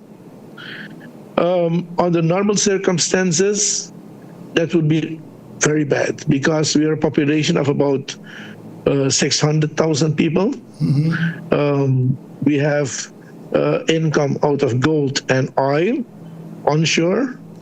And we must say that looking at the debt to income ratio, that Suriname is in a bad position. But Suriname is blessed with the discovery of large amounts of offshore oil in the past couple of years. Yes. I myself have been the Minister of Natural Resources in the period between 2005 and 2010, when we were exploring, we started exploration offshore for oil and gas, and that has led up to the point where at the moment today, there are companies that have found enough oil for an economic operation. Mm-hmm. At the moment, there is a company called Total, in combination with other companies, that is preparing to start producing oil as soon as 2028. And what we are talking about is that that company will produce more than 200,000 barrels on a daily basis. Oh, yes. So there is a lot of very big prospect of big earnings for the country in the next 20 to 30 years. Yes, sir. Meaning that the $4 billion debt is a relatively small portion of the earning capacity that we are developing at the moment. So the investments are taking place at the moment to start production in 2028. And to give you a small idea of what we are talking about, in 1975, Suriname got independence from the Netherlands. And in that deal, we got a development aid program in the amount of about $1.5 billion US. That money in 1975 was used until 2010, about 35 years, $1.5 billion. At the moment, with the investment of the company Total and partners, we are talking of an investment of about 1.5 billion US in only 3 years, meaning this year, 2025, until 2028. Mm-hmm. And a total investment in that period of about 10.5 billion US. So you can see the comparison about what we have had before in development aid and what is going on now economically in terms of preparation for oil and gas production in Suriname. Yes.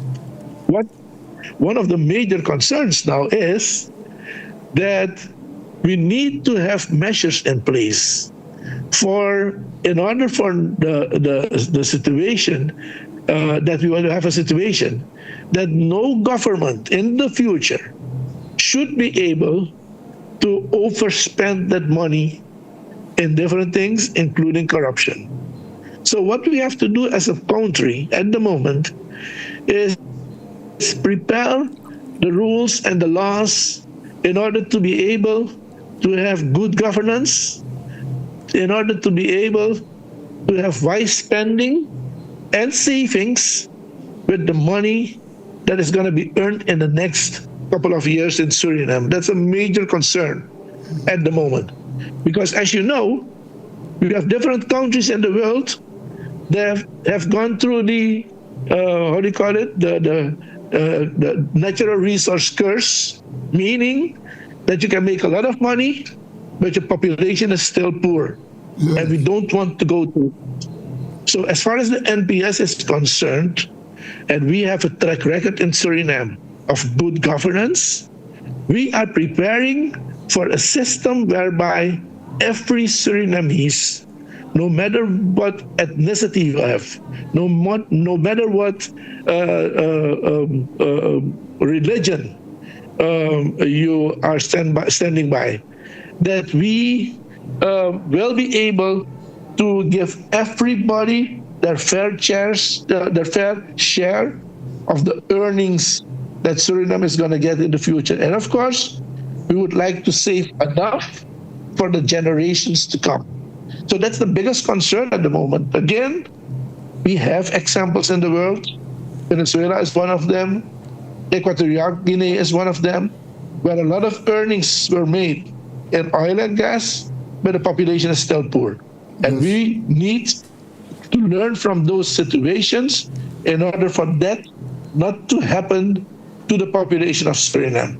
So that's one of the major concerns at the moment. Okay, yes. And your party is ensuring that rules are made to prevent corruption. Is corruption a problem in Suriname? Corruption is always a problem everywhere. But what we have to do is to make sure that corruption is brought back to the minimum in every case, in the case of Suriname at least. What we can say is that if you look at the past 20 to 30 years, the parties that have been elected to run the country in the past couple of years, there are at least 4 parties, including the NPS.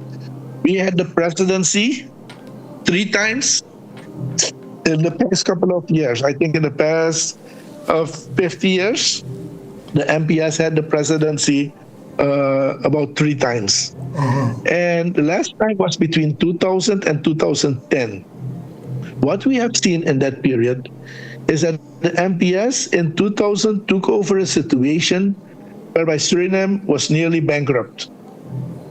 The exchange rate to the Suriname guilder was 3,000 to the US dollar. Everybody was suffering. After 10 years of NPS between 2000 and 2010, under the presidency of Mr. Venetian, we saw a situation whereby we changed the Suriname guilder to the Suriname dollar. That was in 2002. And through our measures, we were able to create a stable exchange rate of 2.8 Suriname dollars to the US dollar. And that lasted until the last day of the NPS government in 2010.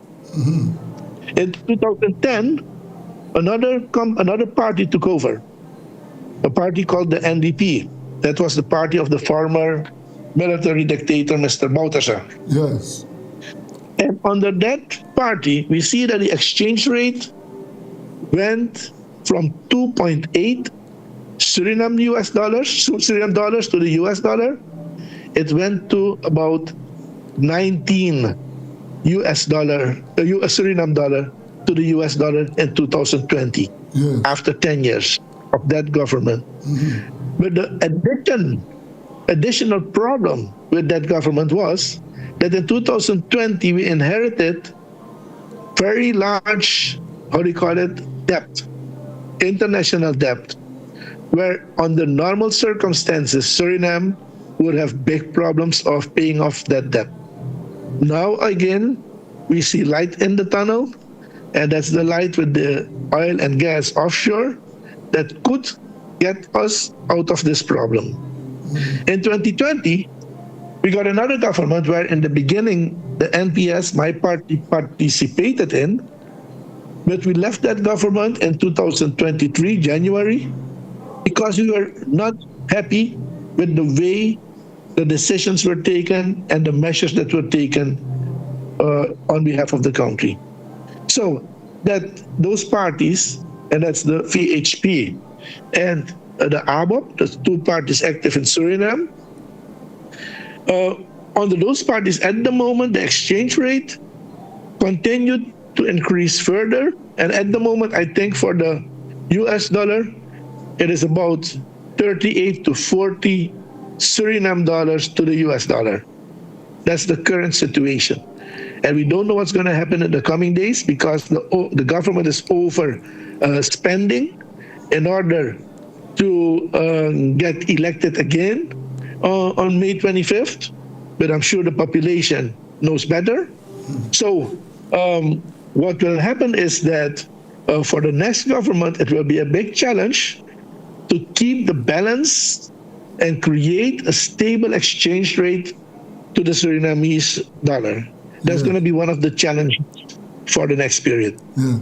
How popular is former President Botterse party? There are still people, of course, that believe in that party. And I must say, there is a large group in Suriname.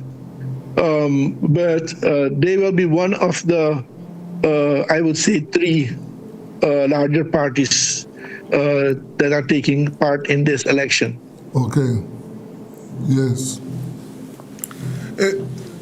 It's crime. What about crime in Suriname? I think that the crime, of course, is relative. We think that we have a bad situation, but when you start comparing to other Caribbean countries, then I think Suriname is doing relatively well. Okay. Yes. And is there any problem with gold mining in Suriname? With? Is there any problem with gold mining in Suriname?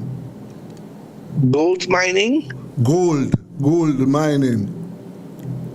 Well, what we have is that we have a formal gold sector and an informal gold sector. The formal gold sector is mainly controlled by multinationals like Newmont, and until recently, we had another company, IM Gold, that is now taken over by a Chinese company, Xijing, and those companies produce the majority of the gold, and Suriname has reasonable earnings out of those two companies. But at least at, let's say, the same amount of gold as the larger companies is produced by the smaller gold miners. And that is relatively not under control of the government. So the government earning is almost negligible from the small-scale miners compared to the formal companies that are active in Suriname. And that is a challenge also for the next government, in order to look at the restructuring of the gold sector, whereby you will control what is going on in that sector, that people don't mine everywhere, destroying the environment and so on, but also where they produce, that they pay the reasonable amount of tax and royalties that are according to law in the country. So that's going to be an issue as well. Okay. Well, sounds very interesting, sir. So May 25th, that is in a couple of weeks for the elections. And the parties are now, they're on the hustings. And you don't see any other issues that is likely to affect the elections. Are there any other issues that you think might affect the elections? No, I think in the coming elections and currently, if we look at what's going on, we see that the government is speeding up activities towards the population in order to gain extra votes, because I think they realize that they are in serious trouble, the two parties. But what you see is that they take on projects that are that are not in the line of good government and honest government. There is suspect of corruption, whereby, for instance, we see that projects are starting up in a strange manner. For instance, they want to build a road from one district to one of the villages in the interior. And you see that when companies are providing their services, one company is providing the service to build the road for 19 million US, and the government doesn't award that to him or to that company. And then they create another system where they want to give that project to another company, and that company is going to do the project for 44 million US. So instead of 19 million, the road is going to cost 44 million US. And you have 2 or 3 of those projects that they are trying to do 1 month before the election. And of course, there is a lot of protests from the opposition, from our party, and the population. And I heard this morning that the president decided to put those projects on hold. So we have to be very careful at what the government is doing at the moment. We see that they are taking measures to increase the salary of government workers for just 2 months. That is this month, April, and in May, with 1,500 Surinamese dollars per month, just for the 2 months. So there's no explanation. It's no, let's say, stable. It's not a stable decision for the future. It's just a decision that is taken in order to influence the elections that are in front of us. And that is unacceptable, of course. And we, as the National Party of Suriname, are having problems with the way the government is trying to do those things at the moment. Okay. Well, Dr. Ruslan, I want to thank you very much, and for taking time out to speak with us this evening. And the pleasure is mine. Yes. Again, it's my first interview with a Jamaican radio station. Yes. We appreciate it, and I hope that I am excused because English is not our native language, although I've studied in the University of Florida. Yes. But that's a long time ago. And in Suriname, we speak Dutch. Yes. Because we were a Dutch colony until 1975. Okay. All right. I think you did well. So thank you very much. Thank you. Thank you very much, sir. Thank you. Okay. Thank you very much, and greetings to Jamaica. Okay, sir. Yes, that was Dr. Gregory Rusland of the National Party of Suriname there. Yes, and you heard You heard him telling us about activities leading up to elections next month. You know, so yes, you have we have elections in Guyana. The 28th of this month is elections in Trinidad. The date for our election has not yet been announced, but we know it is this year. And elections in Guyana, yes, coming up. So the politicians are on the move. All right, coming up at 4, you know it is workers' time. Let us go for a break.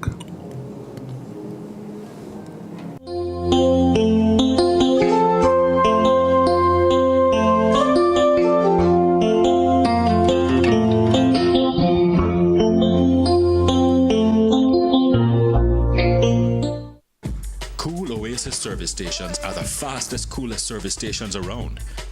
Drive through and buy your phone cards from Cool Biz. Yes, it's easy. No paper, no pin. From the fastest, coolest service stations.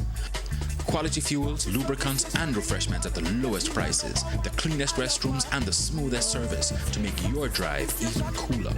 From the fastest, coolest service stations, get cool service and cool stuff fast at Cool Oasis service stations island-wide. Drink come, please. Never gonna tease her. Boom, bam. You don't know it's a rubber dub, elk, tonic wine, the finest wine. So all of the man them want to tune into the wine here, you know. You say if you don't want to go long and strong, you just tune into rubber dub.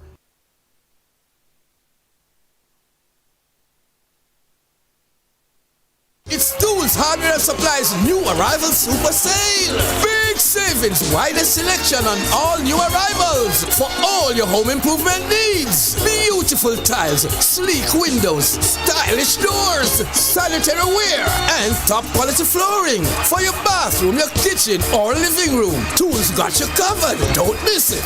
So come visit us at 279 Spanish Town Road, 4 South Camp Road, 8 Red Hills Road, or online at toolsja.com. Tools! The Lion King of Hardware.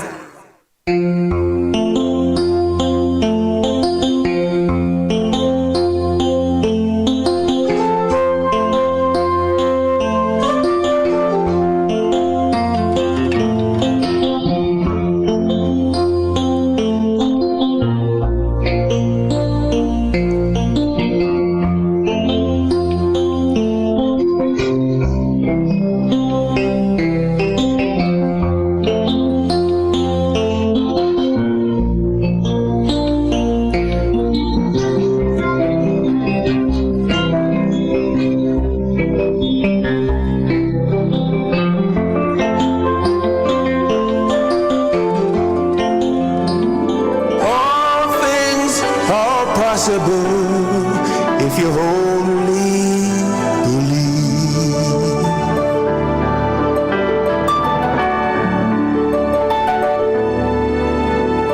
Sitting at home all alone, wondering what tomorrow may bring. He of little faith, dig deeper within. Healing the sick, He raised the dead, He walked on the sea. He worked miracles, if you only believe.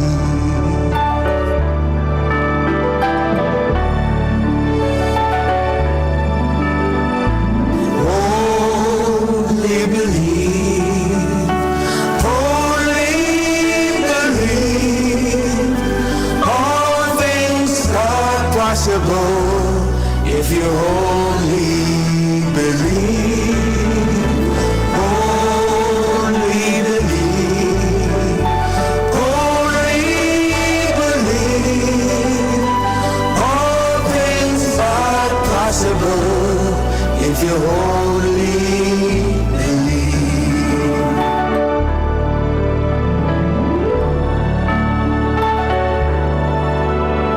Lord, show me the way to do your will, and I will obey.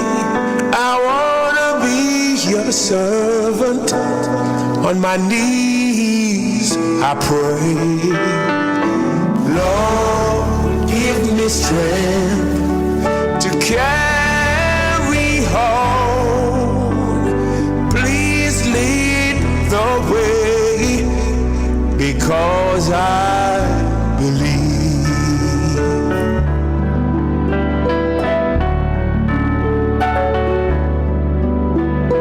Yes, I believe. Oh, I believe that all things are possible if you only believe. Only believe. Only believe. All things are possible if you only believe.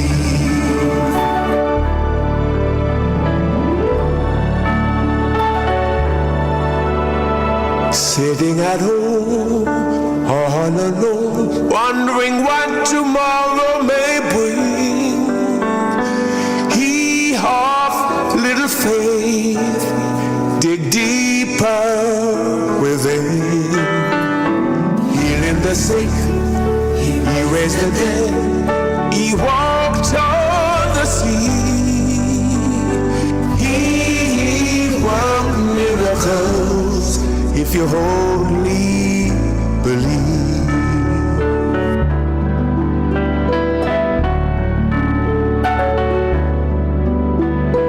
Only believe. Only believe. All things are possible if you only believe. Only believe. Only believe.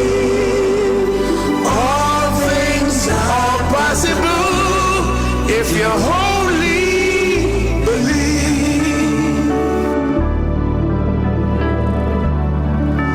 If you only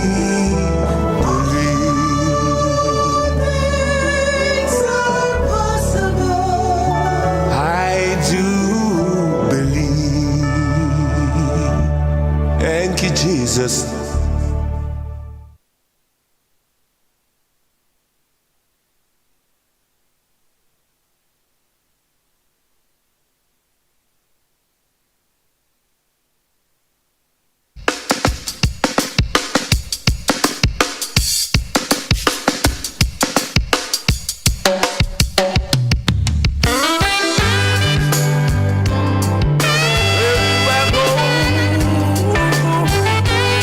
Tell me now.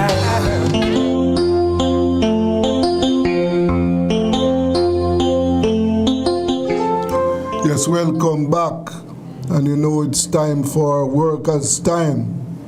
This is where we spend some time looking at what is happening at the workplace.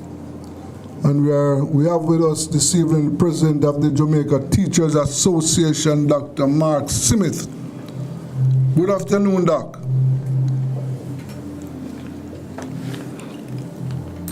I don't know, I just lost him there.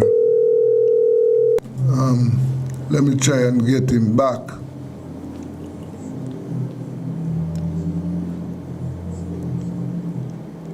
Hello, Doc.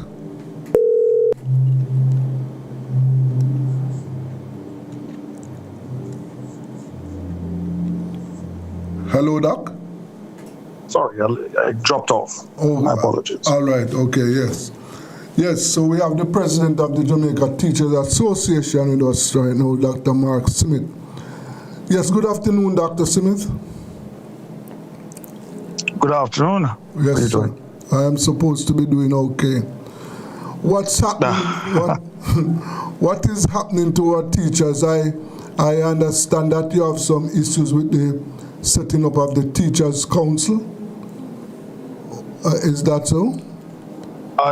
Well, there are some concerns that we have, as you know, that it will be moving to it's been moved to the Senate now, so it was placed on the floor of the Senate for debate, discussion. And so we continue to do our part in, representing the teachers and the perspectives that we have. To the credit of the government, what we have had is continued dialogue around some of the concerns that we have raised, and there have been changes, in fact significant changes from the original document due to, in part, to the agitation of the JTA and our representation. Okay. What are some of the JTA's concerns? All right. Well, chief among them is ensuring that the actual bill does not become prohibitive due to the amount of money the licensing regime will cost. All right, so that is something that we have been very concerned about from day one, that in terms of how it is crafted within the bill, that we do not experience teachers being asked to pay a ridiculous amount of money. And so we have been agitating that the fee structure be fixed and not easily changed. We have also argued that it should be a percentage of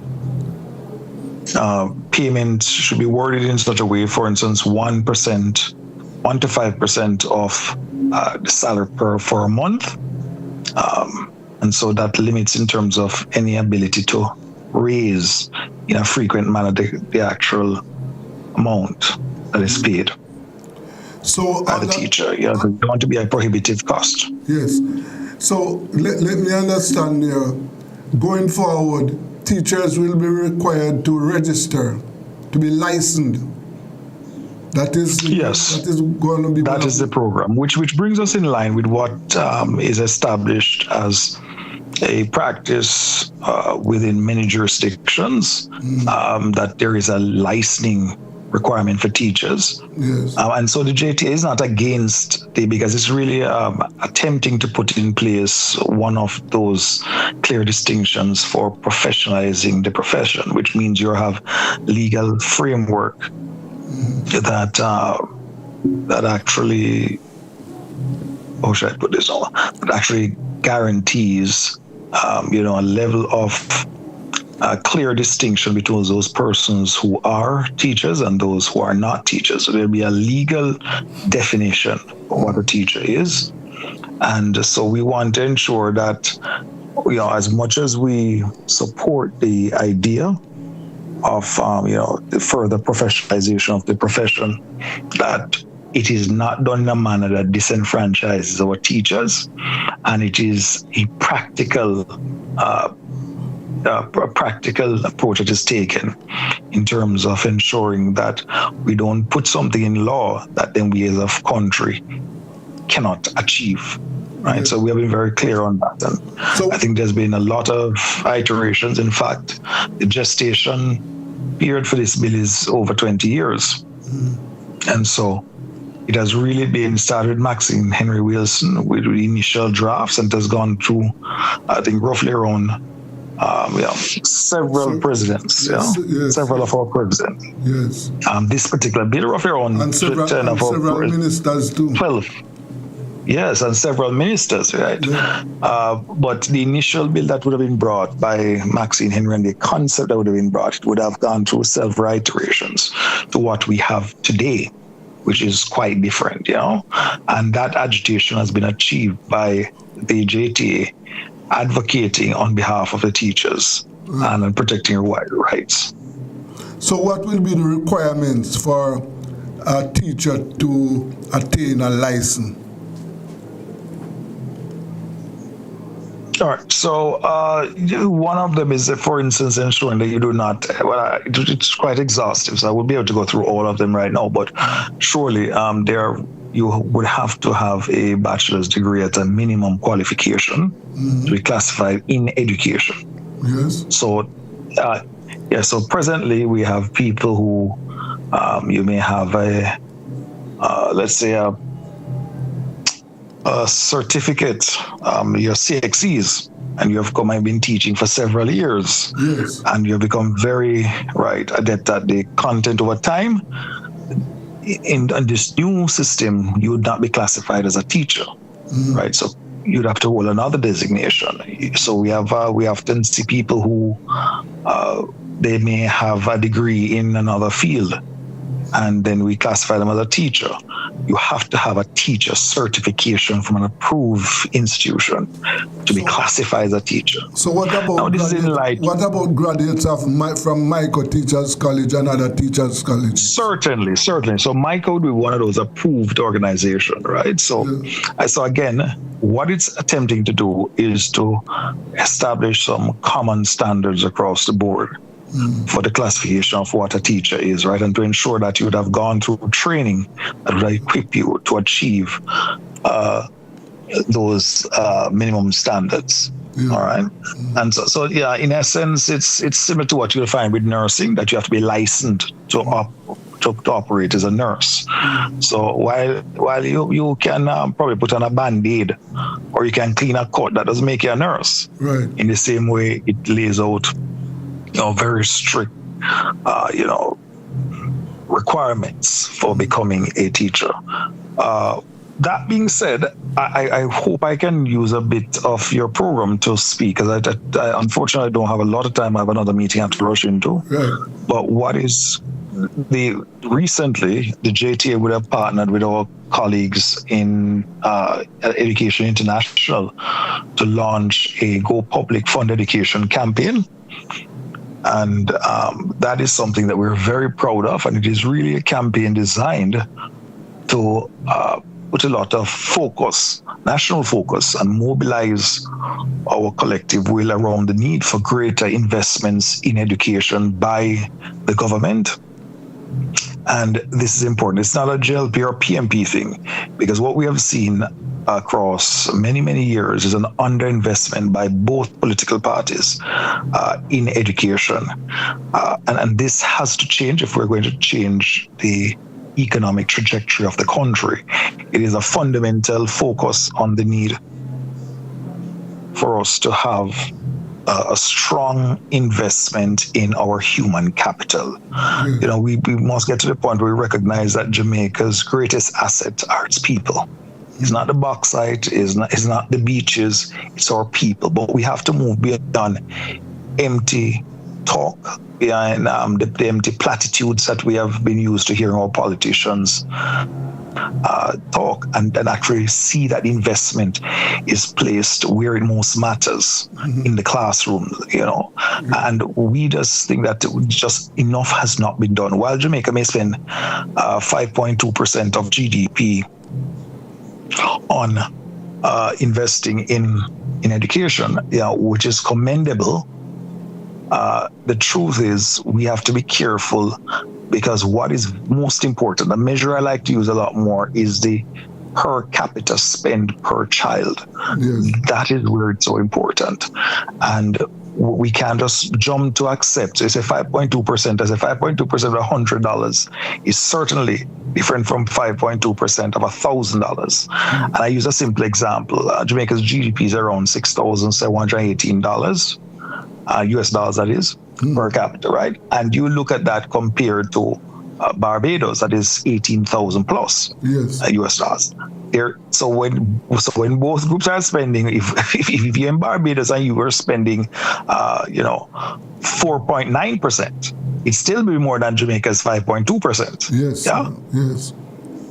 You're spending 3%, it's still more. And so we have to be careful. I like to tell people that there are three types of lies: damn lies, and statistics. Okay. So you have to be careful not to get caught up in just some of these statistical numbers that are thrown around, which may imply that we are doing amazing. And, the truth is the per capita spend per child is far more important in being able to fully understand where we are. And not only that, but to understand how does that align within what I'd characterize as the high inflationary space that we operate within, and that is something we have to understand, because fundamentally a lot of that money we see that is allocated in the budgets. Some estimates put it somewhere between 17 to 19% of the budget. Yes. The truth is, a lot of that goes to the bureaucracy of running the ministry. Right. Yeah, but people like to make it seem, all this goes to education. When you start to disaggregate it and look at how much gets into the classroom, and I challenge people when they often talk about how much money is spent and, we shouldn't ask for any more money to be spent on education. I say, I challenge you to go into your typical primary school or high school and you go and you walk that plant, and you're going to find that it is way below what you would have expected. And that in many instances, the classrooms look almost identical to what they look like when the children's parents sat in those classrooms, and even their great-grandparents sat in those classrooms. Very little change has occurred. And so what we're calling upon is a passionate plea for greater investment in education. The primary school that I attended, I went there recently, and yes, there has been some changes to the plant, but the classrooms, just like when I went there, exactly 50 years ago, and less children are attending school right now. Well, Doc, I want to thank you for your time this evening. You told me that you have another engagement, so. Right. Yes, I'm right about the time. Yes. I want to thank you very much for your time, and let us say to be continued. Thank you very much, sir. Always a pleasure, my brother. You take care. Yes. All the best to your listeners. Yes. That was JTA President Dr. Mark Smith there. And he was telling us what is happening to our teachers. Yes. And as you heard, that the JTA is urging for a bigger spend on education. Yes, and that's so. This is something that we will have to follow up closely, because education, as we speak, needs a lot of funding. Yes, that is something that is right now needed. Funding, and therefore we have to keep our eyes on what is happening there to ensure that more money is spent on education. All right, let us go for a break. This is Rebel Radio.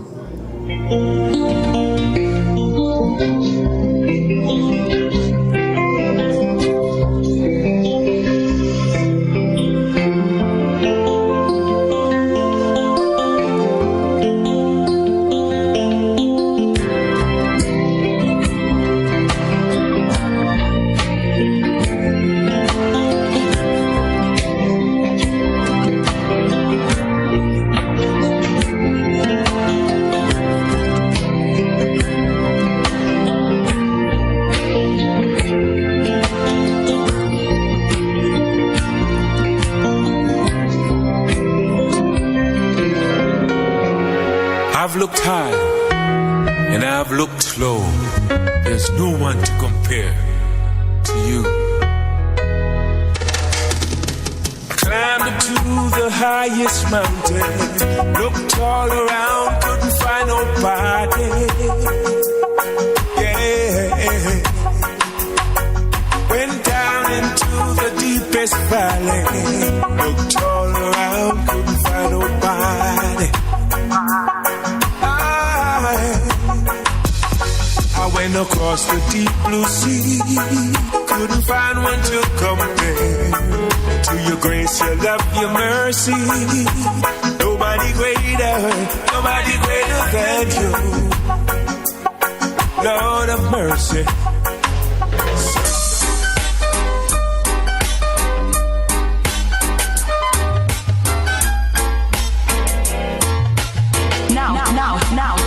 Now hear this.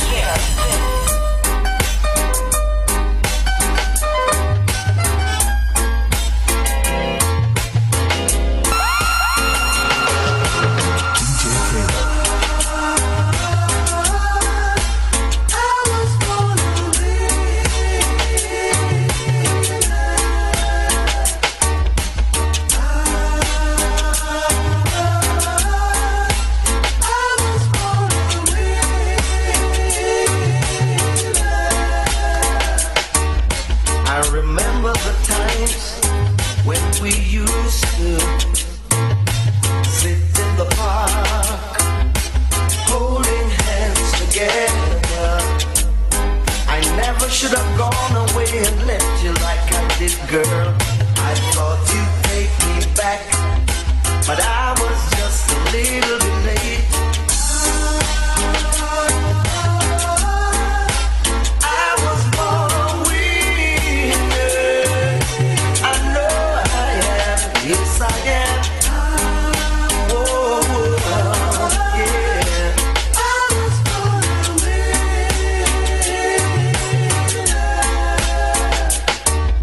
My lonely days and my lonely nights, girl, on the outside looking in, dreaming of holding you tight. Well, I guess I've had my day, you let me go my way. It's me who has to pay. A loser they call me, but now I'm a winner. Yes I am, yes I am. I was born a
tell you how I feel.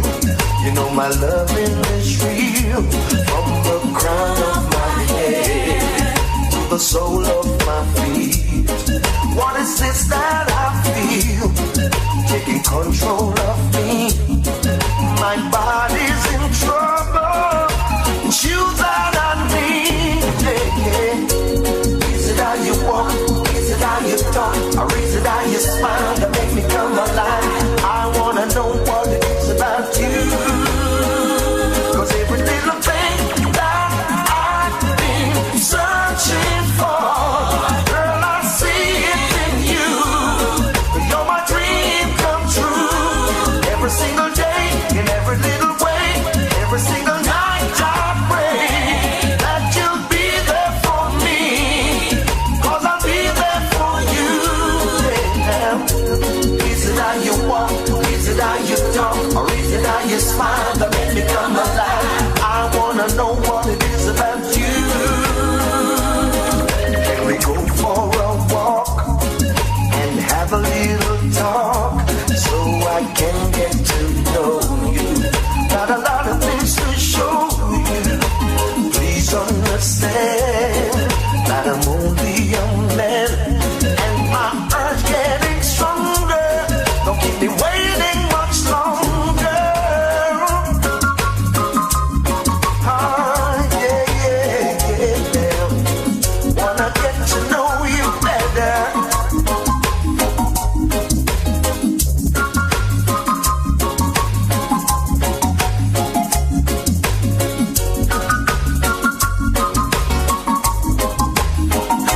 Shouldn't have to tell you how I feel. You know my loving is real. From the crown of my head to the sole of my feet. What is this that I feel? Taking control of me. And my body's in trouble. I think it's you that I need. Yeah. Is it how you walk? Is it how you talk? Or is it how you smile that make me come alive? I wanna know what it is about you. Every little thing that I've been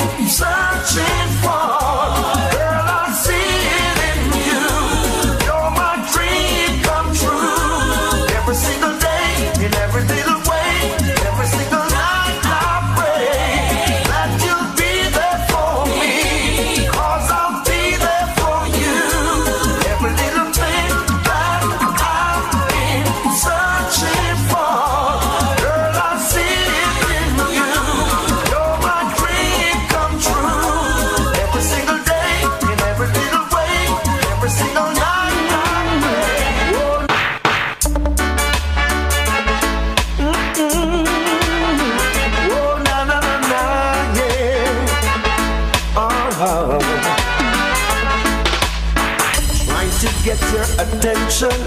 Call you at work, can't get your extension. Where is my gate pass to your heart, girl? Cool Oasis service stations are the fastest, coolest service stations around. Drive through and buy your phone cards from Cool Biz. Yes, it's easy. No paper, no pin. From the fastest, coolest service stations. Quality fuels, lubricants, and refreshments at the lowest prices. The cleanest restrooms and the smoothest service to make your drive even cooler. From the fastest, coolest service stations, get cool service and cool stuff fast at Cool Oasis service stations island-wide. When me drink come please never gonna tease her. Boom bang. You don't know it's a rubber dub health tonic wine, the finest wine. So all of the man them wanna tune into the wine here, you know. You say if you don't want to go long and strong, you just tune into rubber dub. Tools, hardware and supplies, new arrival super sale. Big savings, widest selection on all new arrivals for all your home improvement needs. Beautiful tiles, sleek windows, stylish doors, sanitary ware, and top quality flooring for your bathroom, your kitchen, or living room. Tools got you covered. Don't miss it. So come visit us at 279 Spanish Town Road, 4 South Camp Road, 8 Red Hills Road, or online at toolsja.com. Tools! The Lion King of Hardware.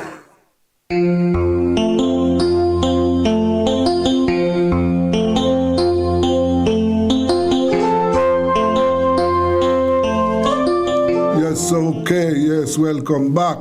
We continue our discussion on workers' time. And we have with us Miss Coretta McDonald and of the Guyana Teachers Union. Miss McDonald, recently you got a promotion. Tell my listeners what is your official position. Hi there, good afternoon to you and good afternoon to your listening audience. Yes. It's always a pleasure being here with you so that we can discuss workers' issues, which are common across the Caribbean. Right. Recently, a litigation was brought against Coretta McDonald because I'm a member of Parliament and I happen to hold the position of General Secretary for the Guyana Teachers Union. But it's not only about the positions that I hold. The whole issue there was about the individual Coretta McDonald, where the ruling party in my country, the government in my country, they can't handle Coretta McDonald. You know, Coretta McDonald say it as it is. And more so because of my influence. And just recently we had the teachers on strike, or we took industrial action against the PPP government, 75 days of not 4 or 5 schools. Teachers all across the country were out in their numbers. And so we had a total shutdown of the system for more than 3 months. Right. And so that this attack here was a personal attack on Coretta McDonald. But luckily, the judge, in her wisdom, threw that out. And this litigation was not only brought by the government, it was brought by some enablers of the Guyana Teachers Union. The guy who was sitting there as president and one who was sitting as the second vice president, they were encouraged to bring that litigation against me. But like I said, the judge ruled that the constitution of the GTU that prohibits me from being a member of Parliament and holding the position as General Secretary. And you know what I found very ironic is that I have other trade union colleagues who are sitting members of Parliament, and there is absolutely nothing wrong. There is no cry from the government. I should say that Barajagio, the vice president, within the PPP government. He was the first person who came out with this kind of nonsense. And then after he started repeating this foolishness, we had the Attorney General who mentioned it, as well as the Minister of Education who kept saying, that I'm illegal, I'm occupying a position and I'm unconstitutional. But the judge made it clear about 2 weeks ago that Coretta MacDonald is fit to hold the position of General Secretary while she is a member of Parliament. So that is out of the door now. I know that they're going to come up, they're going to pop up with something else. But I just want to say to us here that this government, the PPP government, who've been preaching over the years that they are a party for the workers, they have forgotten that message and they've lost their way. And so now they are prosecuting workers in every single sector. Could you imagine this government? They have trolls. They have persons who they are paying to troll workers' Facebook page. So you work at the Ministry of Education and they have persons there who are trolling your page all the time, your Facebook page. So they see whose post you like, whose post you comment on, and if you share any post by any politician. And as long as it's not one of their politician, then they harass you and you're in for victimization and intimidation.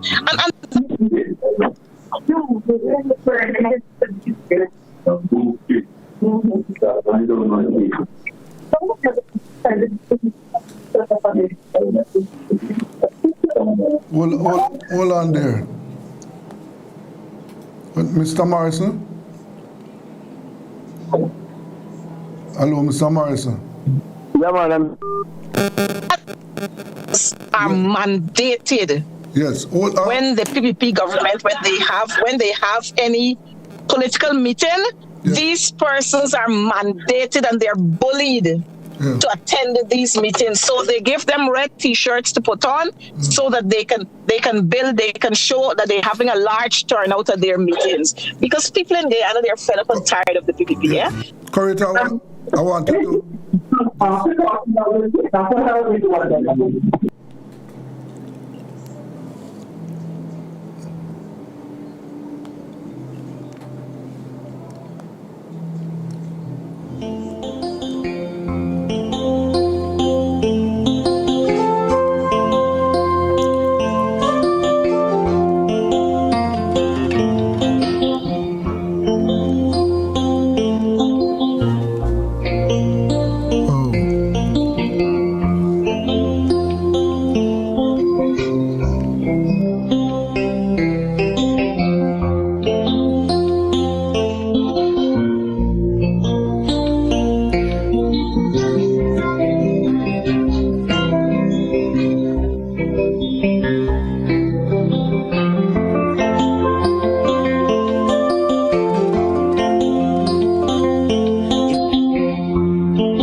Yes, welcome back to Rebel Radio, and we have been joined by Mr. Vincent Morrison of UCASE. Mr. Morrison, we have Ms. Coretta McDonald, the General Secretary of the Guyana Teachers Union, online with us.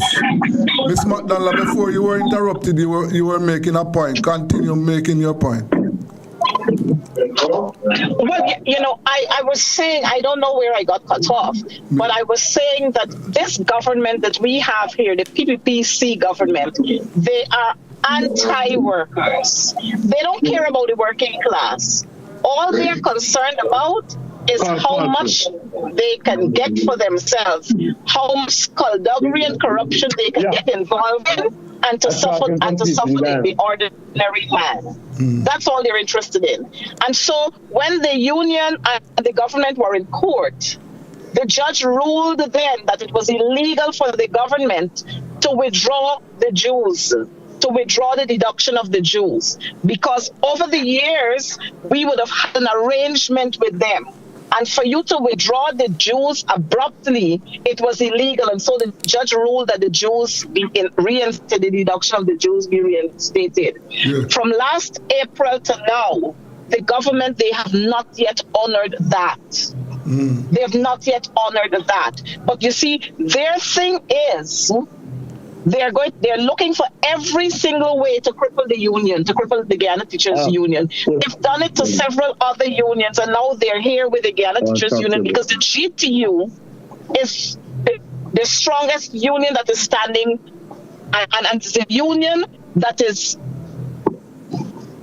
independent of government politics. Okay. And so they're finding all kinds of ways to get involved, to get into the union, and to allow for the union to be controlled by them. And since the union is resisting that, they're looking for every way to cripple the union. But I want to say to us here, unless we stand together, we are not going to be strong. Right. We should not, as trade union movements, we should not compromise our positions for a couple pieces of silver. Because when we do that, we're only benefiting individuals, but the masses of our members, the masses of workers across the country, they suffer because they don't get anything except for the few leaders who want to be compromised. And so here is it, the GTU is here, and we are every day, we are not struggling, but we are fighting for survival because our savings, what we would have had in our savings, it's dwindling because we don't have the kinds of funding coming into the union. But we will continue to stand strong. The GTU is 143 years old, and we will continue to stand strong. The teachers of Guyana, rather than waiting for the government to start the deduction of their dues or get the monies from their salaries, the teachers are coming into the union and they're paying their dues. They're paying their dues over the counter, or they're sending it to us via MMG. So there is no way that the PPP government would be able to cripple the Guyana Teachers Union. We will continue to stand tall. And this is the kind of petty politics that we have playing out in Guyana. When they can't get to you, they try all sorts of means to see how they can cripple you. Okay, yes. Good evening, Mr. Morrison. Good evening, sir. Yes, sir. So, what is happening with UCASE at the moment? Well, first, let me just express a couple words of solidarity with our sister there. Yes. Because if I understand what she's saying, happening to her members, her union in Guyana, is that basic things like the check-off system, which is the universal international arrangement within the trade union domain, whereby dues are deducted by the employers and remitted to the trade unions on a monthly basis. I mean, this is something that I can't believe my ear when I heard her speaking there now. Yes. Because the trade union movement in the Caribbean, I would believe that we all have adopted this approach. And I do hope that going forward, this will be sorted out in the correct way going forward. Okay. Now, UK, we are involved in a number of high-level negotiations at the moment.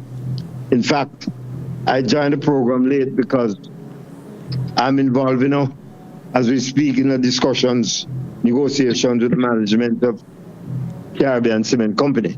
Mm-hmm. Caribbean Cement Company was taken over by the Trinidad Corporation, TCL, years ago, and then CMEX, the Mexican company, now owns both the company in Trinidad. I think they also own the company in Barbados, and I'm not sure what is happening in Guyana.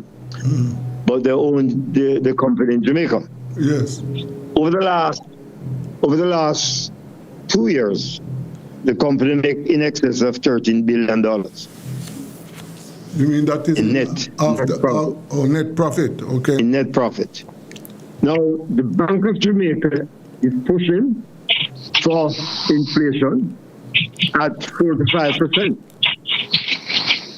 I believe that inflation in Jamaica is near 10 to 12%.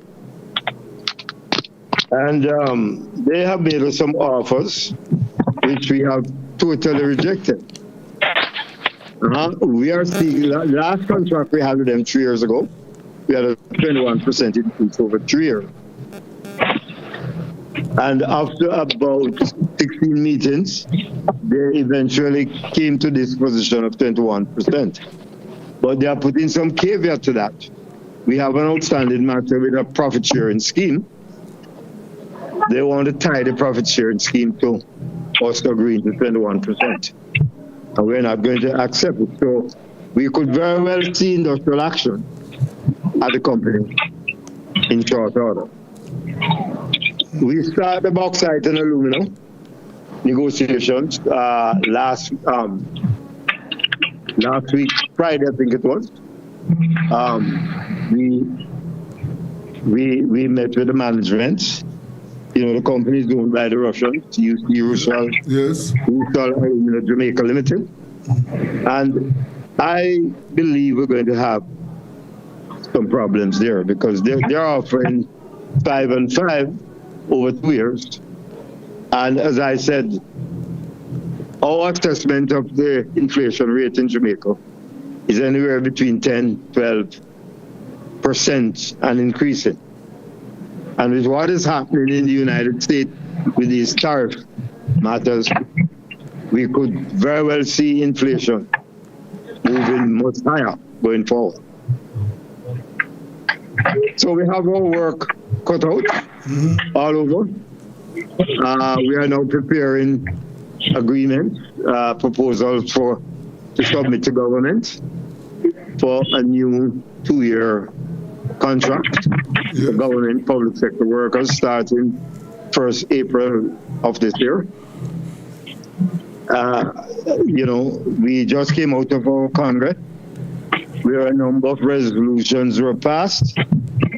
And one of the key resolutions is we're calling for the Caribbean Union under the umbrella of the TCL. I don't know where the TCL is now, but we believe that the Caribbean Union need to come together so that we can continue to give effective representation to the workers. Yes. In the Caribbean. Right. So you said a copy of that resolution to the CCL? You should. No, we haven't done that yet. You should have sent one to Mr. Hanisett so that he is aware of that. Yeah. I think I've lost his email. I would be happy to get his email as early as possible. Okay. I will send it back to you. Yes, thank you. Yes.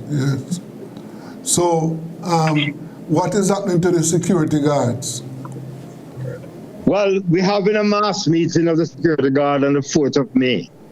We are going back to the courts to get a ruling on the contract that the companies are asking them to sign, which we believe the contract is totally unfair. You know, the companies ask them to sign a contract which says all their benefits, here's a service, redundancy payment, etc., will be extinguished as soon as they sign that contract. So we have guys who have worked for the industry for 40 odd years.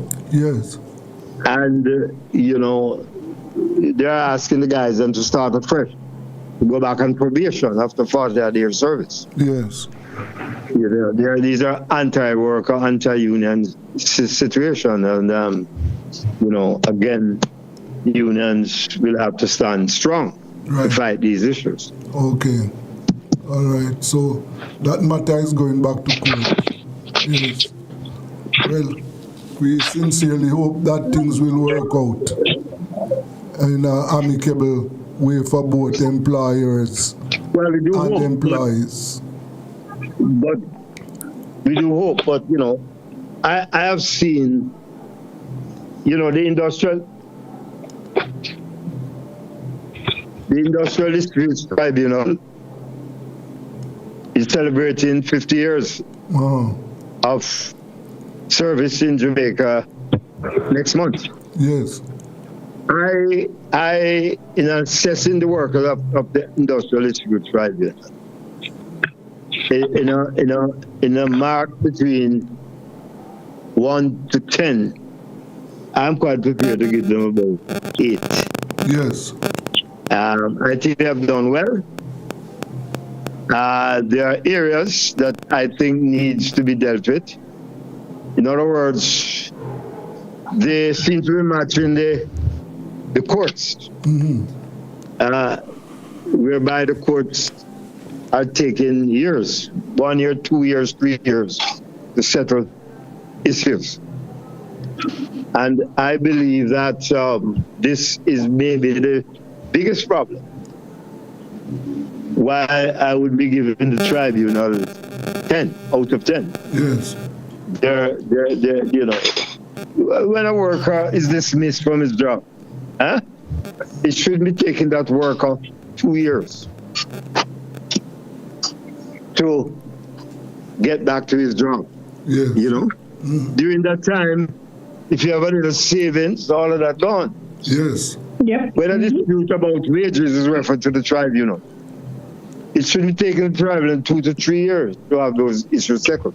Yes. Well, one of the problems is that the lawyers have got involved.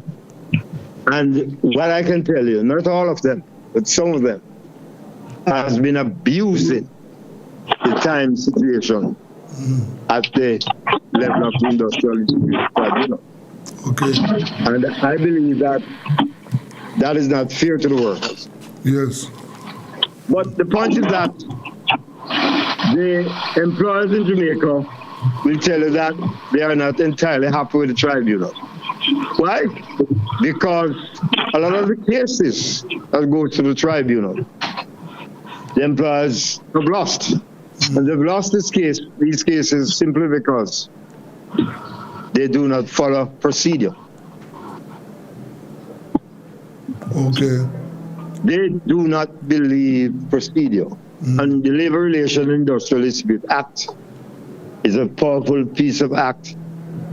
The Labor Code, which sets out the procedural framework that has been totally breached and ignored by them, the employers. And that is why when they go to the tribunal and the tribunal discover that they have breached or they have not followed the procedure, the correct procedure, you find that a lot of them have lost their cases. Although there are times when they have good cases. Yes. But if you don't follow the procedure, it don't matter what case you know, you're going to be in trouble. Yes, yes. But it's overall, the tribunal since 1975 has worked well. Okay. And you know what I'd love to see? I'd love to see some sort of codification of the laws, the labor laws in the Caribbean. Okay. Really, if I had time, I would take it on as a project. Yes. But somebody should take it on to put all the laws across the Caribbean into one document so we can look on it and we can decide how we deal with that based on our own environment, based on our own industrial relations landscape, etc., etc. Sister Coretta. Hello? Sister Coretta? Hear me? Yes. So I totally agree with my brother. Yes. That we should have these laws that are universal and unique to the Caribbean. We should also seek to have tribunals across the Caribbean. But you know what? Some of these scampish governments, they wouldn't want to have those kinds of institutions enacted because they would want to do their own thing. And the hypocrisy in this is that when they sit together as heads of government and ministers of labor, they speak gloriously about what they do in their country and how they're upholding this and workers are benefiting and the citizens are okay. And when you come to their territory, then you recognize that it's absolutely false. Yes. But it's their way of bigging themselves up, as we would say. Again, I would want to say the Guyana Teachers Union was in court with the PPP government. The judge ruled on several issues in favor of the Guyana Teachers Union. One, the judge said that the union was in its right to take industrial action because for 4 years they were submitting their proposal to you over and over and over again, and you did absolutely nothing. You turned your back on them. As a matter of fact, the judge said, the teachers asked you for bread, and what did you do? You gave them stones. And so you cannot cut the teachers' salaries because it was your fault. Right. You did not engage them when they were seeking engagement with you. Secondly, the court ruled that because of the arrangement we would have had with the cutoff system, deducting the dues and remitting same to the union, you cannot just wake up one morning and decide because the union is taking industrial action against you that you're going to cut that off. It must be reinstated. And from April of last year to now, that has not happened as yet. We have sought out every avenue to ensure that it happened. The government is refusing to deduct the monies from the teachers' salaries, which is their dues, to be remitted to the union. Okay. Again, we always speak about progress and development and all kinds of things we speak about. But you know what? One of the main ingredients our governments are always leaving out of the pot. Let me put it in that way. The main ingredient, your human resource, is always left to be dragging along behind while you put everything else on the front burner. The human resource is always neglected. Okay. But again, our people will continue to stand up against all that is happening. Could you imagine in my country, it's the silly season now, where we are going into elections, regional and general elections. Should be sometime in September, October of this year. And the ruling party, the government, you know what they're doing? Even school children, they're pulling. Last weekend, there was a political meeting, and you know what they did? They instructed all the regional education officers to ensure that our children, those who are in grades 10 and 11, that the vice president is coming to meet with them. When parents thought that they were coming to meet with the students to discuss education issues, the children were lied to and their parents, and they were made to attend the political rally and put on a red T-shirt. Wow. And so They're trying to give the impression that there are so many persons following them. Of course, people are fed up and tired of them, but they have to put that picture out there. And they're using all kinds of guises to ensure that they have a large turnout at their meetings. So they force our children to sit and endure 3 hours, 3.5 hours of political gas that our children are not interested in. Okay. And these are children who are 15, 16, 17 years old. Okay. We vote at 18 years old. But in order to have a massive crowd, you bring all the children. Yes. And performers from an entire region, or what you call in your territory, you call it what do you call it again? Sorry. Just the same way you have Ochorios and so on, we have administrative regions. Yes. Your parishes, your parishes. Yes, okay. So they brought all these children from one parish, hundreds of them, and brought them to a meeting under a guise that they were coming there to talk about education, but they were doped into coming to sitting at a political meeting. That's what this scampish government in our country, that's what they're about doing. Mr. Morrison, you will have to take the final word. I just want to find one thing quickly. Yeah, you have to take the final. A lot of construction seems to be happening in Guyana at this time. Yeah. Do you have the Chinese operating in the construction sector there? Or do you have the Chinese here as if they belong to Guyana. The Venezuelans here as if they belong to Guyana. The Brazilians are here as if they belong here, and the bona fide Guyanese are treated like second-class citizens in this country. The Chinese come here, they bring their trucks, they bring their dogs, they bring their cats, everybody they bring in here. Very few jobs are given to Guyanese here. Well, and don't talk about the supermarket. Every turn you make, there's a supermarket, Chinese supermarket. So the local people who have their little shops and so on can't get business because the Chinese are bringing every single thing. Yeah.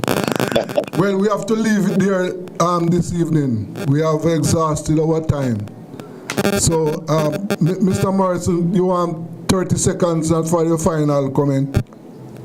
I am very, very disappointed to hear what is happening in Guyana, because Guyana, I visited Guyana years ago when Fox Burnham was president. Mm-hmm. And I know Guyana very well. I've been there several times after. And I was very happy to see that Guyana has found oil, although Venezuela seems to want to take away all of that. But I am supporting Guyana 120%. Yes. Thank you. But on the other hand, I am disappointed to hear about these labor issues, because, you know, the newfound wealth in Guyana, the people of Guyana, the workers of Guyana, the children of Guyana, the citizens of Guyana should be the principal beneficiary, and not the Chinese. Okay. Not the Venezuelan, huh? Yeah. Not the foreigners. Okay. That is wrong. That is not happening in the Middle East. All right. Thank you very much, Mr. Morrison. Thank you very much, Ms. McDonald. And as you know, Thank you so much for having us. Yes, this is where we discuss workers' issues on Mondays. Thank you very much. Yes, this is workers' time. Let's go for a break.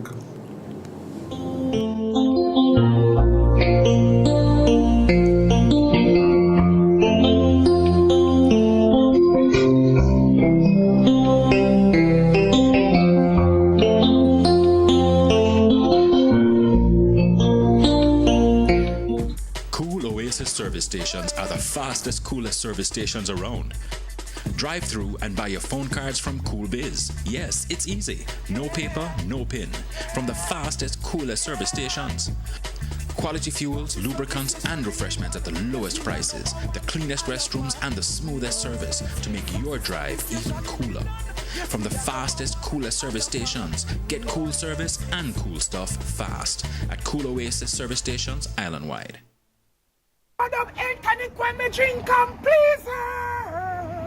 Never gonna tease her. Boom, bang. You don't know it's a rubber dub 8 tonic wine, the finest wine. So all of the man them want to tune into the wine here, you know. You say if you don't want to go long and strong, you just tune into Rubber Dub.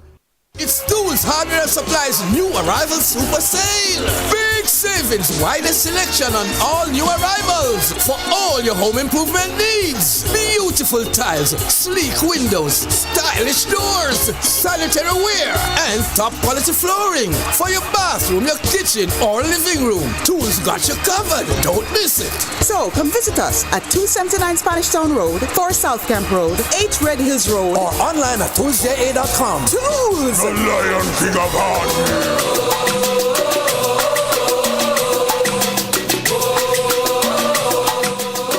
Time for World of Sports and Entertainment.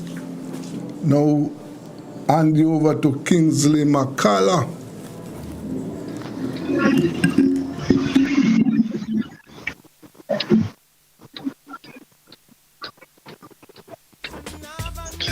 Hold on. Welcome to the weekend roundup, and of course, new happenings in the world of sports and entertainment. Joining us online is, of course, the veteran reggae singer George Hemming. But as soon as I give these scores, and it's going to be long, I want to just ask George just to say a few things. Say, heal up, George. Yeah, man, greetings. Right here, I'm here. All right, let's stand by there as I'm about to give what's happening. Well, it's end of the regular season in the NBA. And as of Tuesday, which is tomorrow, the play-ins for the 14th will begin with Golden State, 14 from the East, 14 from the West. I'll have to give you those in details. I'm going to give you the fixtures for that. I'm going to do the play-in. All right, and also who will be joining, who will be the favorites for the NBA title this season. It's going to be a very long season, and we're looking forward to the playoffs coming up during this week. It is a play-in for the final 4 spots in the East and the West conferences. Okay. Locally, the heat is on for the last 6 teams in the Jamaica Premier League, and you have fixtures tonight that is going to happen at the Arnett Gardens compound. And presently, Arnett is losing second place and is in third, and will be doing everything to fight back for that automatic spot at their next fixtures, because it's a top 2 going through to that automatical semi-final spot after losing their match against Portmore last week. So that's interesting to see what will be the result of these matches tonight, which will be at Tony Sparling Sports Complex. Yes, and we will wait with abated breath to see that. So let us give you the fixtures for the Champions League second leg tomorrow. All right, let us do that. The return leg, of course, we'll see Arsenal going to the Bernabeu playing Real Madrid. Let me get it right there, straight there. Okay, I'll have to stand by for that. But at the same time, George, you are here now. Yes. Really from where in the States are you linking us with from now? I'm in Denver, Colorado right now. Okay, and we are looking forward to having you here in Jamaica coming over the next couple of days. And your purpose, tell us what's happening to the Hemmings thing now with your music that is coming up and the plans that you're having. Well, actually, for a long time I have this plan in the back of my brain here to actually, give a boost to the reggae industry, because what is really happening is that I realize that the youths, they need to get the history of reggae, and they need to actually get involved in the reggae more because reggae is a product of Jamaica and it's slowly passing away.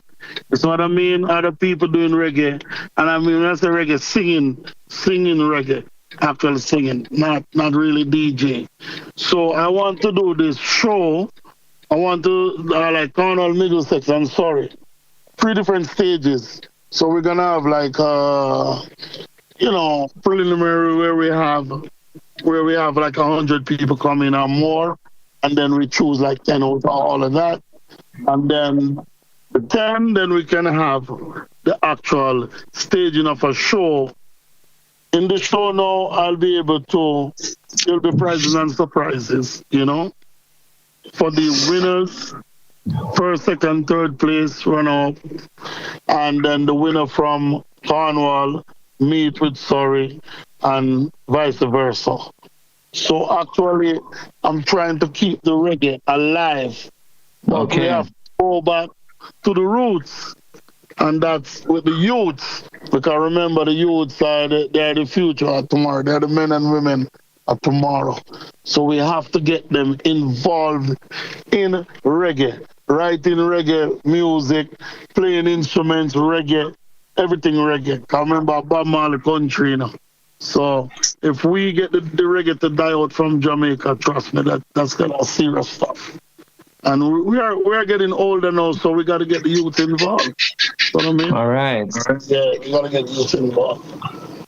Yes, Mr. Richards, yes, I can assure that we'll be on this pilot project as well, doing this in the counties. But have a timeline we're working with. Is it just said about June? Yeah, June. To start. Yeah, June is the first show. It's gonna be in June right there. So what I mean? And then that's the first stage. So we're gonna do Cornwall first. First stage is gonna be Cornwall, and then Middlesex, then Surrey. And then we're gonna have a major show in Kingston now. That's the final show. So the winners from all of these other places, Cornwall, Middlesex, gonna meet with Surrey. And then we're gonna have the grand show, grand prize, everything. It's gonna be wonderful, man. So we'll have the next Bob Marley. Or the next Peter Tosh. Or the next Garnet Silk. Yes. Yeah, it's gonna be really a treat. And then, as I said, I will have the prizes and the surprises. I'll have the prizes and the surprises for these winners. All right, George.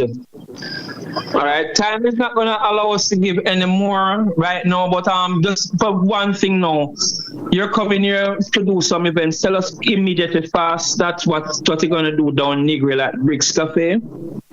Yeah, I'm gonna be at Drifters also. At Drifters Roots Bamboo, regular reggae show down there.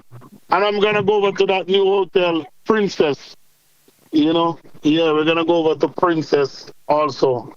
And in Kingston, your show. And yes. Dance on Thursday. I'm going to get Dance on Thursday also. All right. We're looking forward to that. Yes. Okay. For this and more, I can assure your listeners that you'll get more in-depth when we do the interview on Wednesday at 5:40 p.m. And I want to tell my listeners, Friday is out. You know that Friday is out. So Wednesday, we're going to do this with George Hemmings. And if you need to know more about George Hemmings, look him up on the platforms. There's a lot more there you can see on tours and events and shows that George do in the USA. Presently in Colorado, USA, and he's coming to Jamaica to get this organized and do his thing among us. Right. Sorry, Chad? Okay, sir. Thank you very much. And until Wednesday, okay, this is sports and entertainment.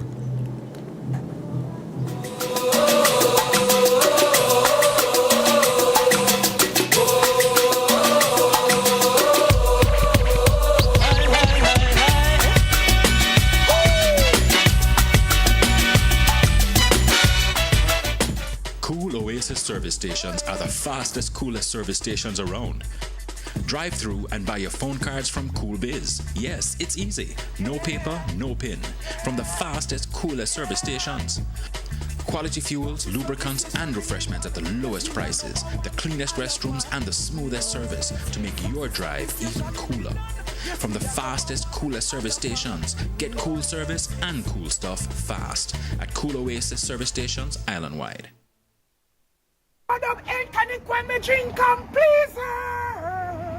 Never gonna tease her. Boom, bam. You don't know it's a rubber dub, elk, tonic wine, the finest wine. So all of the man them wanna tune into the wine here, you know. You say if you don't want to go long and strong, you just tune into rubber dub. It's Tools Hardware and Supplies new arrival super sale. Big savings, widest selection on all new arrivals for all your home improvement needs. Beautiful tiles, sleek windows, stylish doors, sanitary ware, and top quality flooring for your bathroom, your kitchen, or living room. Tools got you covered. Don't miss it. So come visit us at 279 Spanish Town Road, 4 South Camp Road, 8 Red Hills Road, or online at toolsja.com. Tools! The Lion King of Hardware. You first need to open the video that is being streamed live. Look for the chat box on the side or bottom of the video player. This is where you can type your message. Click inside the chat box and use your keyboard to type out what you want to say. You can type words, use emojis, or even ask questions. Once you've typed your message, press the enter key on your keyboard or click the send button. Your comment will then appear in the chat for everyone watching the live stream to see. If you want to send another comment, just type it in the chat box again and press enter or send. Your new comment will show up below your previous one.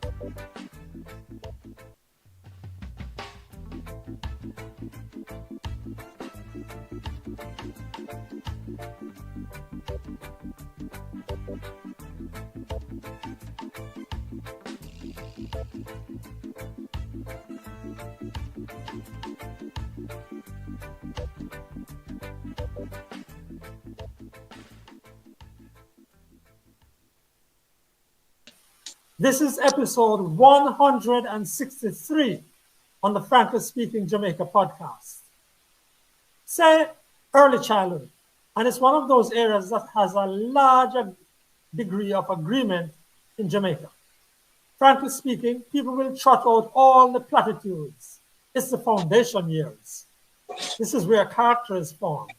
All children of that age group need a good start, and so on and on and on. And yet, frankly speaking, the early childhood sector is terribly under-resourced.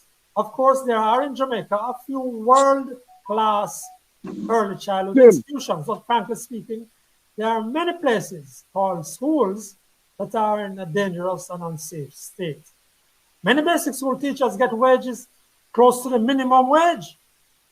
The level of training of the majority of teachers in basic schools now, which is a segment of the early childhood sector, those wages remain low and the teaching levels remain low. And then less than 10% of the institutions have met standards set by the ECC. So the foundation is shaky. Some argue that this whole thing needs to be shifted and consolidated into a few well-managed schools. That's the argument, for example, of Professor Disraeli Hutton. To help us navigate the issue of early childhood education and the structures for bringing change, we have with us today Chair of the ECC, Tricia Williams-Singh. We have our regular presenters, Winnie Anderson Brown and Desmond Richards. Viewers, we welcome your feedback. The procedure for texting your comments to us were outlined earlier. We'll try to take them during this live.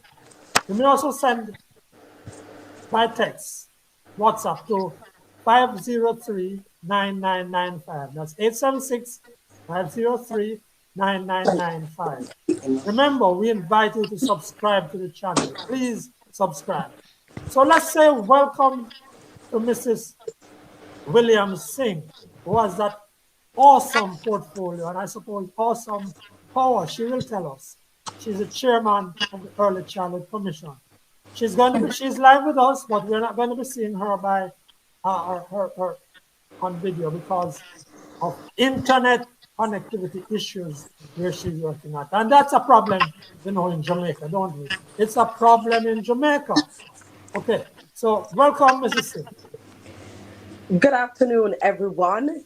Thank you for having me on Frankly Speaking Jamaica podcast. Thank you to your listeners, to all yourselves, and I look forward to your questions. I begin by saying I will confirm that we have approximately 2,283 early childhood institutions in Jamaica. Of that amount of institutions, I can also confirm that we have approximately 319 that are certified. What we mean, they have attained all 12 legal operating standards. We have seen an increase in the amount of schools that have a permit to operate, and you do receive a permit to operate once we've inspected and we see that there's no risk to health or safety of a child, you received a permit to operate.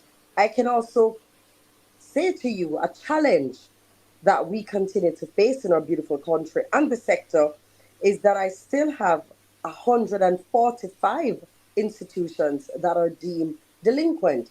And what do I mean by that? You have not applied to the Early Childhood Commission. And if you have not applied to us, then you're operating without being on our radar.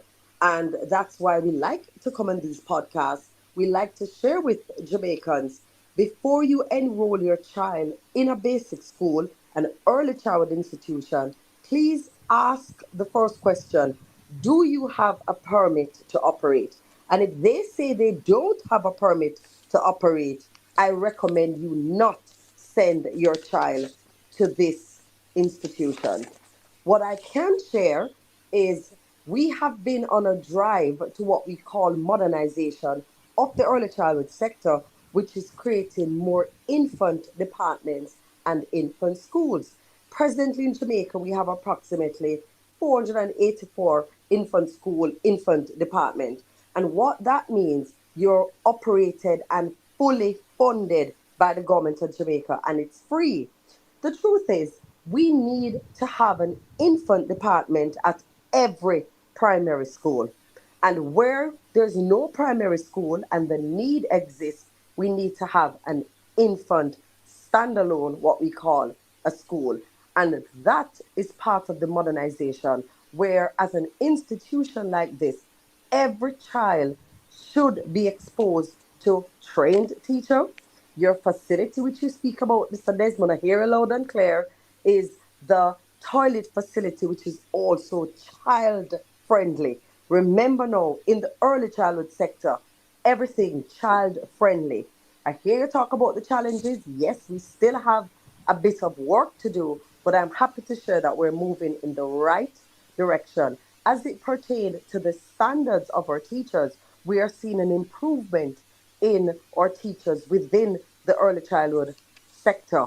Where we are moving to is that every institution in Jamaica should have a trained teacher. What's our focus coming up for this year? As you know, we have the Early Childhood PDI. It's a professional development institute that we have May of each year.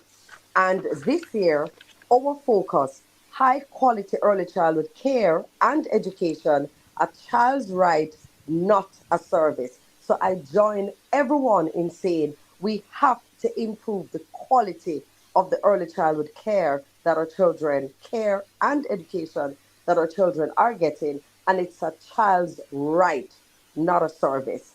So having said that, I now open to our discussion.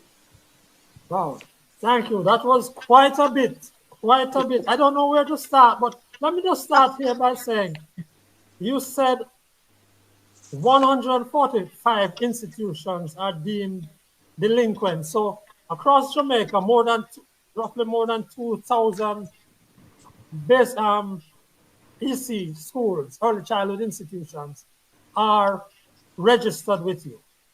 No, we are aware. They're not registered with us.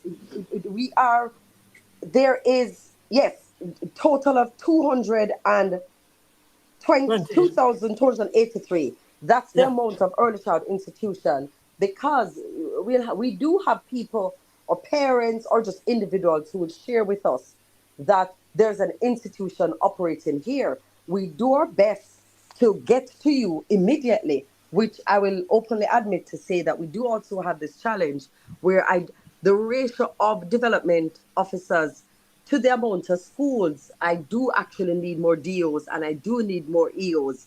But then that again is another cost to taxpayers.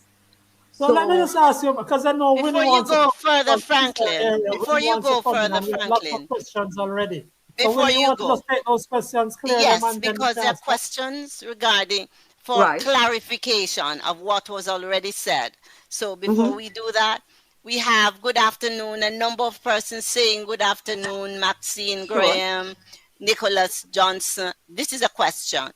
Could you please clarify free education at the infant level? That's the first for At the clarification. infant level, you're not to be All right, charged just a fee. 1 second. Easy. Commissioner, we're coming. We're just getting rid of these questions, and let's see quite a few these comments, and then we come back to you. Can we Sure. do that? When you hear the Winnie? word infant, that's a government school, and you're not supposed to pay a fee to go to primary and infant. Oh man, hold on. We're coming back. We're coming back to you. Winnie, can you just clear off those? Can you see them? And we just clear off those. Okay. I see them. Help me, Joshua. It's easier that way. Marcia Nemard Gordon says, what do you mean that free education at the infant department? That was the We're other coming back to you again for that question answer. related to that other one. And Joshua, yes. What is the ECC's role in addressing our country's literacy and numeracy issues? That's another question. All right, so which would you like me to? And okay, I'm listening. All right, deal with the free education you part choose. first. No, well, I'm dealing You with choose. explaining the infant. When Yeah. you look at the sector, and I want us to understand how the early childhood sector is, it's divided into three. You have what is known as private. When you hear the word prep and sometime an institution that no government help goes there, you do not get a subsidy. No subsidy goes there. So parents have to pay school fee, tuition, whatever you want to call it. But parents have to pay. They fund it. Government does not help. The other part is the public private, where the government gives a stipend, not a salary. So when you operate the early child institution, whether you started by the church or the need in the community by a lovely family, this institution is owned by the church, owned and operated by the church or the individual. The government gives a stipend and the government places a trained teacher once you have 40 and more children registered. So that's a public-private partnership that exists, and you do charge a fee. There is tuition that is applied because it's not a government-owned institution. Then when you hear the word infant, that institution is fully operated and funded by the government of Jamaica. So all the teachers, all the caregivers, the cook, well, I'm trying to change the word now to call them chef, right? They are paid by the government of Jamaica, and parents are not required to pay a fee. And let me just jump in there again. And Winnie, when you are ready, you just go ahead with your questions and Desmond. But let me just jump in there again because I want to ask you this in particular. It's only 400 and odd, less than 500 infant schools, you say. So it's only about a quarter are government standard schools. Am I correct? Correct. So you're saying that the government in the early childhood sector is operating at about 15 to 20%. That's right. Now, are all of those government schools certified or reach your standard? All right. What I can say is all government schools have applied for registration with us. They all have a permit to operate. Of that, I would say, I don't have the exact figure on me, but I think it's about 105. So of the 319 that I talk about that are certified, of that 319, easily 110 are government schools. So let me give you an example. So hold on. So go. The first thing we need to make people understand is that less than a quarter of the government schools are meeting the standards of the Early Childhood Commission. Is that correct? I wouldn't say meeting the standards. It's attaining all 12. Yes, whatever you have a standard to attain We do have a standard, but let me Right. also help you put into perspective why. No, but hold on a second. I just want to say, you certify these schools on the basis when they have met all of these standards. All 12. When outright. And, all 12. And of them that you have now, less than a quarter are meeting the standards. So less than a quarter of what should standard, government, resources, etc. Less than a quarter are meeting the standard. That's correct? If we're looking at numbers, because numbers don't lie. Okay. So, but there's a question. Coming back to you. You know, I have a lot to say about these things, but I am saying what the listener, the viewers are saying. Nicholas Johnson is asking a question. What about lunch money at the infant school? Should lunch money be paid at the infant school? Giving your child a snack or a fruit in the bag, that is welcome. At the infant schools, we do give, just like with other public-private school, you give what the government calls a subsidy, funding for food. There is.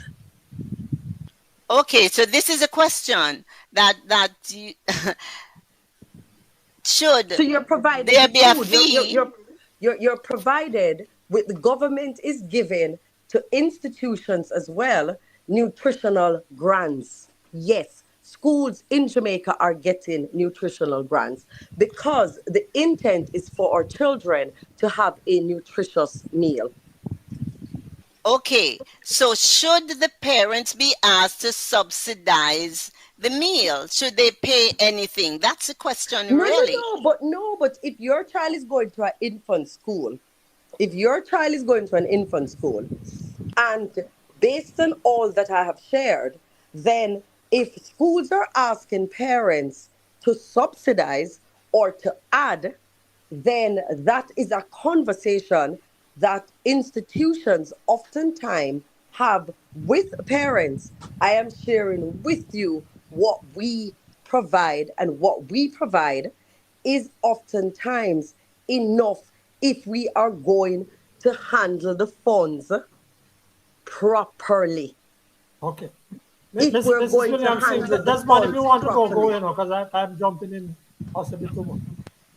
And Desmond, that's why we Desmond. share Okay, go an ahead. idea Yes. of a Go ahead, school Desmond. that is certified New First Primary and Infant. And at this institution, it's a certified government school. And if you look at Middlesex Infant, for example, in St. Elizabeth, that is a certified government school.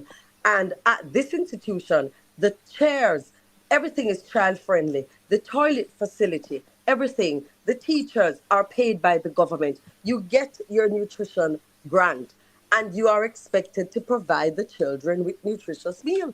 And you're Okay, so we need expected- to take some more questions. This thing we got to interrupt because we want to get the What viewers' is, questions. Franklin? Because they complain. Franklin, what is clear is that early childhood education in Jamaica is at the bottom. This, as you mentioned in your opening remarks, early childhood education is supposed to be the #1 education, because this is where you are molding the youth. But the vast majority of early childhood schools are not registered. They are not supported by government. Government is paying scant attention to early childhood education, right? As I am associated with an early childhood school that is over 60 years old. And How many children do you have at your school? That school has, right now it has about 30 children. Okay, and that is something which let us have a conversation about. Having an institution with 30 children is not sustainable. Let me share with you why I say to you, no, let's look at numbers. Remember, I said it from before, where numbers matter. But however, what you don't want to do is displace these children. So the other question that I ask, is there a primary school which is also operating in this community or nearby? Are there If there's a is there are there other That's many one other you can hear. there are of there course many other are there's there a many there, other in basic schools in the area? there is a primary school there. Of course, with one of the things that is affecting the primary school right now is a downturn in attendance. The number of students there is way below capacity. So So if you why are we close, not lobbying? So why are we not so it's lobbying for this primary school? Hold on, help me, because I'm all about solutions. What about us lobbying where this primary school becomes primary and infant? So the children, the 30 children that are going to this basic school will transition and begin going to this primary school, and it becomes wholesome. So it becomes whatever the name of the community, it help me. What's the name of the school? So it becomes primary and infant. Because we are seeing a decline in birth in Miss, if Jamaica, the you know. ministry, So if the Mrs. ministry Singh, of, may I go to the Okay, larger question? All if right. the ministry of, Go ahead, Winnie. Go ahead, there's a Winnie. question here I'll come from back. Marcia Nemard Gordon. The question is, that's not a question, it's a comment rather. Mrs. Singh needs to tell this platform how much funding is given to the infant school. And I think And that's very here, important, Roina Mrs. Singh. says, before then, Roina says, Yeah. infant schools are early childhood. Yes, lunch is not included in the no fee. You would make accommodation for lunch. That's a comment So from are you Roina. saying that this infant school does not get a nutritional grant? No, I agree with the listener who says the question was not answered. And I can understand the skirting. That's why I don't say anything. It No. is clear.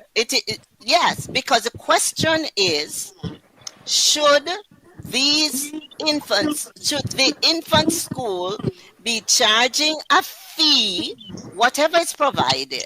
That is clear. You stated that clearly. But the question is, should infant schools be charging a fee for lunch? That is a question that is being asked. But you Not should what is not. provided, No, but but is you it should okay? not. No, but you should not be charging a fee because Okay, that is what the if the government is giving, and that's what I'm saying. Unfortunately, what I can share with you is that I did not walk with my accounting file to share with you the amount of funds, because let me share with you, when I tell you about infant, your money is coming directly from the Ministry of Education. Your funds come from the Mrs. Singh, you Ministry are of discussing an Education. issue with Hold Desmond. on, let me share something else again. No, Okay, because you see, I want us to understand the sector, you know. So when you hear the word primary and infant, everything for you comes from the Ministry of Education. Well, we now have skills on it.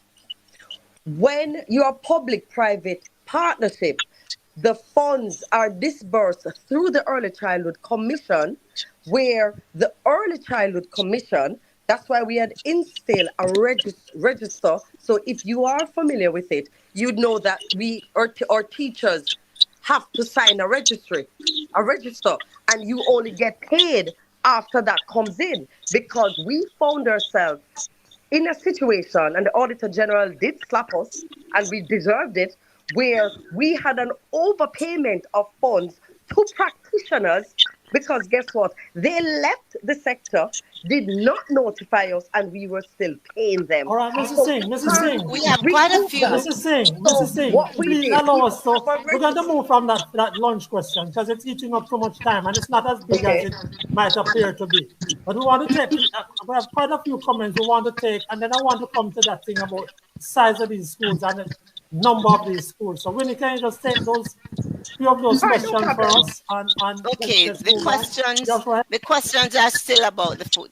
Marion Smith says, if parents are required to pay, it simply means that what the government is offering is a drop in the bucket, just like the salary subsidy. That is one comment. Another says, Myrna Jackson says, really, that school will now be taken away from the owner. And that is an issue that is on the table, but I won't go there just now. No, but Another let's comment? go there. Not just now. Let me just take the comment. Just take the comment. Wilbert Stewart, basic. Can we please speak about the basic schools and how they cater to our over 80% of the nation's children, but their practitioners are so poorly compensated? That's what this person is asking. Marvin Hewitt says, does the government guide the infant schools as to what is defined as a nutritional meal? All right, I saw a question from Halima Jackson there, but Mrs. Singh, I just want to ask you this now. The basic schools are the great majority of these schools. That is why. What quality of education is the quality of education in those schools, in the basic schools now? Is that something you can vouch for? And are you allowed to lock down schools that are deemed delinquent? I'm just showing us some salary slips here. We're going to come back to that. But are you allowed to lock down schools deemed delinquent and basic schools that are badly operating? Well, just tell us about basic schools as they are now. All right. By law, if there's a recommendation from the Early Childhood Commission to the Honorable Minister to close an institution because we're seeing threats to safety and health, we do have that right. So once we recommend based on the report to the Honorable Minister, she can actually have an institution be closed. I want us to go back to understanding. We don't want to close basic school if there's a need. However, we need to recognize, are you sustainable? Are you giving value to the little ones? And you're not necessarily going to lose your job. Because the truth is, if you own a basic school and you only have 25 children in that school, and you are unable to continue to function, there's a primary school there, you could join that primary school.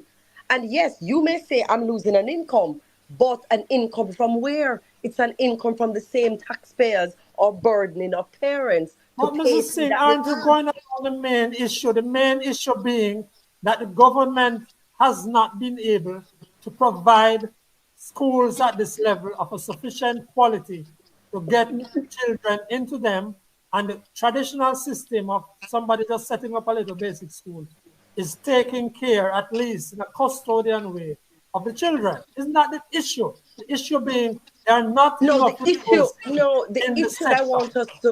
issue that I want us to get is that as a nation, have we pivoted where how we started when I was going to a basic school? A lot has changed now. There are no more grandmas at home helping with the children. So what needs to be provided is proper spaces with highly trained persons. And this is where Jamaica has we can't pay for that, Mrs. Singh. We're not paying for that. We are not paying for that. No, but we are paying in the infant. We are. And we have made the commitment recently to find funds to start to pay trained teachers in the basic schools. However, you have to meet certain basic requirements. No, we cannot continue to say we're going to pay a fully trained teacher when you have 25 children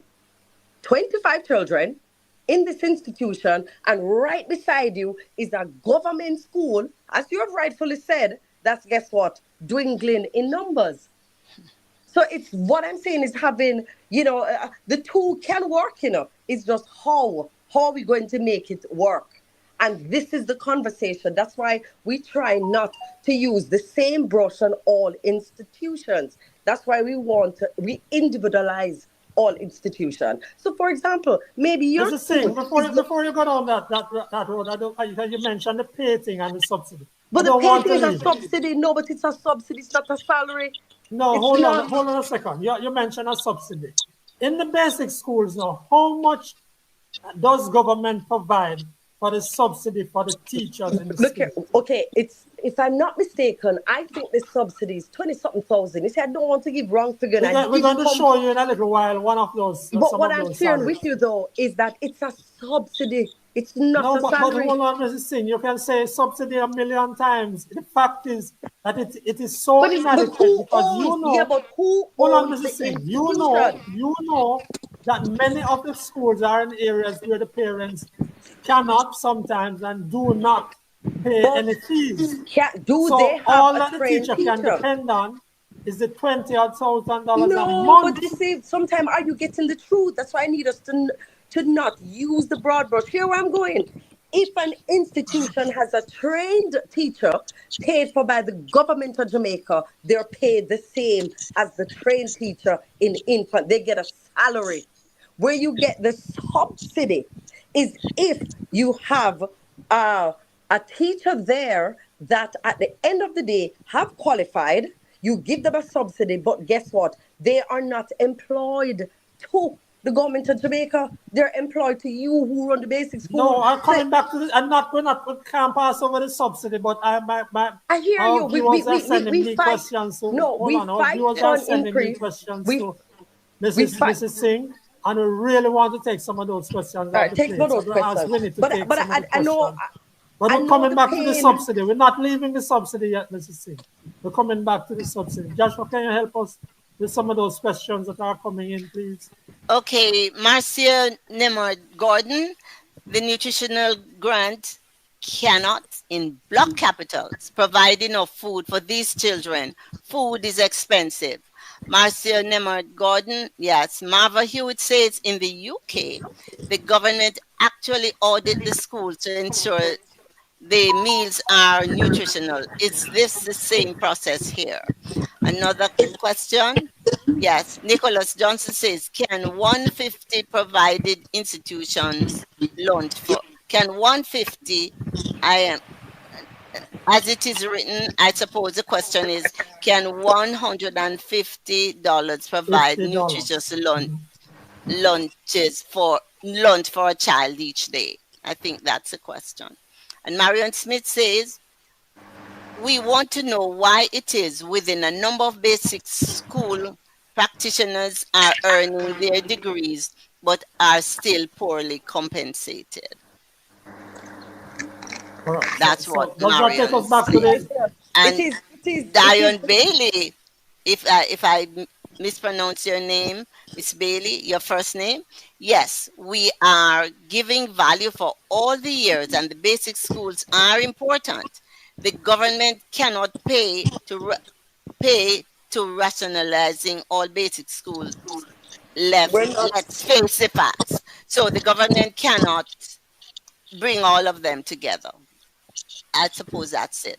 And a comment, many trained teachers in the basic schools that are not paid by government. This one paid trained teacher in basic schools is obsolete in 2025. Shame on us, says Marcio. Okay, Mrs. Singh, your time now. Scott says, Mrs. Singh, all these some comments, trained teachers in basic school, yes, that would have been the last but one. this is what Some I'm saying. teachers in basic schools are not being paid a salary. So please clarify this. So that's it. So Okay, what I'm Mrs. saying, Singh, go ahead. all these comments are valid. I've heard them before, and I'm not going to continue to hear it until we create more infant school and infant departments in Jamaica. That's just facts. No emotions, it's just facts. And we have lobbied in the past and we have gotten an increase. Our minister recently has made the commitment, and I think the announcement was made that they are relooking, and the intent is to have minimum one trained teacher in all basic schools across Jamaica. And what that means is that the government is going to be paying for one trained teacher at all basic schools. So you're getting a salary. So that's not a So subsidy that's now. that's what the viewer was saying, that is insufficient. But I wanted to look at the No, salary. Are you seeing the screen there, Mrs. Singh? That's the subsidy for one teacher, actual That's a teacher. subsidy. That's a Yes. subsidy. It's not a And salary. if the parents don't pay in that particular school, that's what the teacher gets. But this is what They're I'm getting saying, between sir. $18,000 and $25,000 But a month. sir, that's A what I'm month. saying to you. But this institution is privately owned. This is not owned by the government of Jamaica. That's why I'm saying I understand But you are the responsible sector. for it, aren't you, Mrs. Correct, Singh? and that's why I'm saying to you, we continue to lobby to ask for an increase in subsidy for the practitioners. We have lobbied. We recently got the approval. I think there should be an increase of 15%, but I don't want to speak ahead of myself. The other thing that we've lobbied for, and it is becoming a reality, and this is in partnership with Jamaica Teachers Association, the government is going to be providing 10 million towards scholarship for studying within the early childhood sector. And those details are being finalized now because, again, we have to help in terms of staffing is number one, which is critical. And if my staff is not good, then clearly my children are not going to be properly stimulated. So that's the focus of the scholarship program that is coming on pretty soon, that will be announced. And as I said, we keep lobbying for more, but the salary is different from a subsidy. And where you have a Singh, trained... I'm going to beg Winnie to come on in a little while Come, Winnie. and tell us her concerns about the certification or the system. No problem, but I do understand, and that's why I'm saying that let us understand that when you are public-private, you charge a fee. No, but I want to come to something else there. You keep mentioning that we need to go to more infant schools, and government have to make those decisions. Exactly. Okay, there's a very important question that has to be put in the mix, and that takes me in the direction that I really want to go. My question says Dione Bailey, if I call your name right. My question is practitioners who are trained by the Heart NTA, if they are classified as persons with training? Yes, and they are. Level 1, that's level where 4, I level want 4. to go. They are. So when you get your level 1, level 2, level 4, each time you improve on your qualification and you send that to us, your stipend is paid accordingly. Because as guest speaker there at a heart program, and that was one of the complaints from someone that was studying, that she's yet to receive it. And the only challenge is that she had not completed it. So I shared with her, you have to complete it. Once you complete, you send that information to the Early Childhood Commission, and likewise your subsidy will be adjusted. Mrs. Singh, you keep mentioning the thing about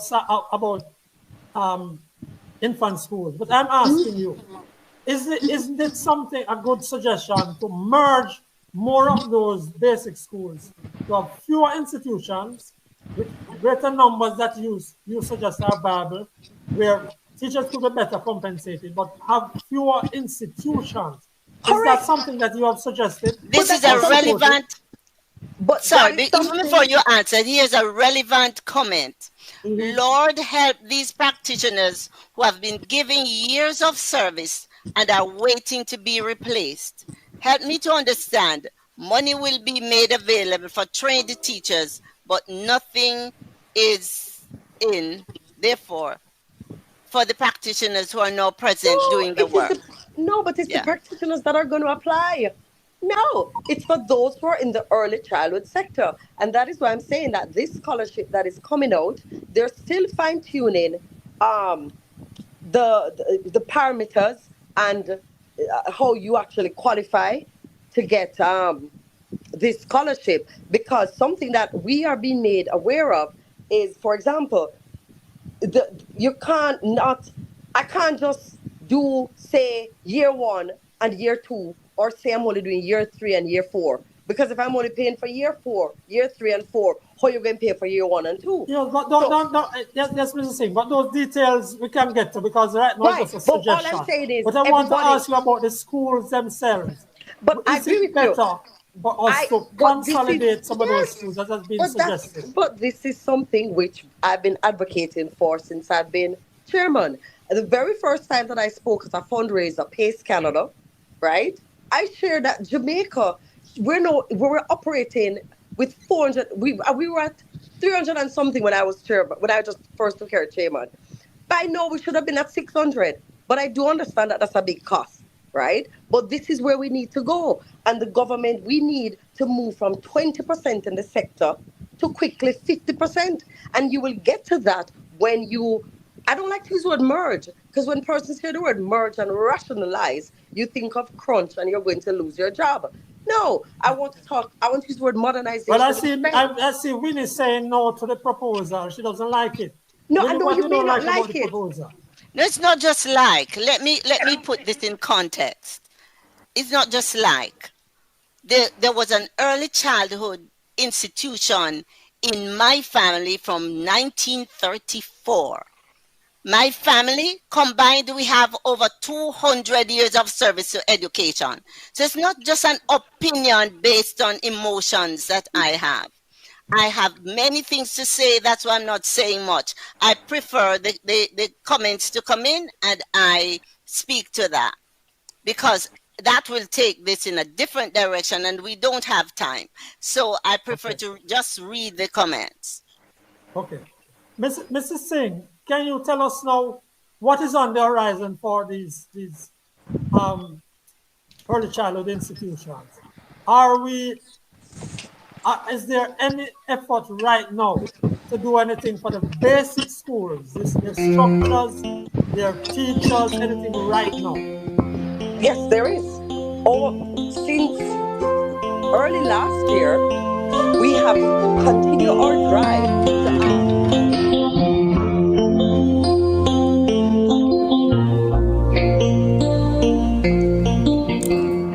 Okay, that's the end of today's show.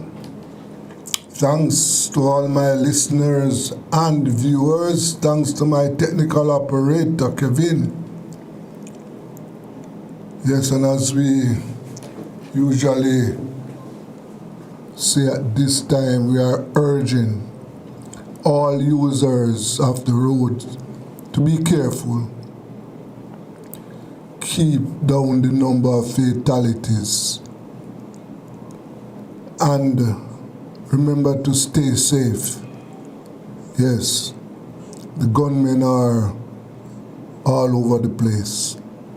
So until Wednesday, this is Rebel Radio. I am Desmond Richards.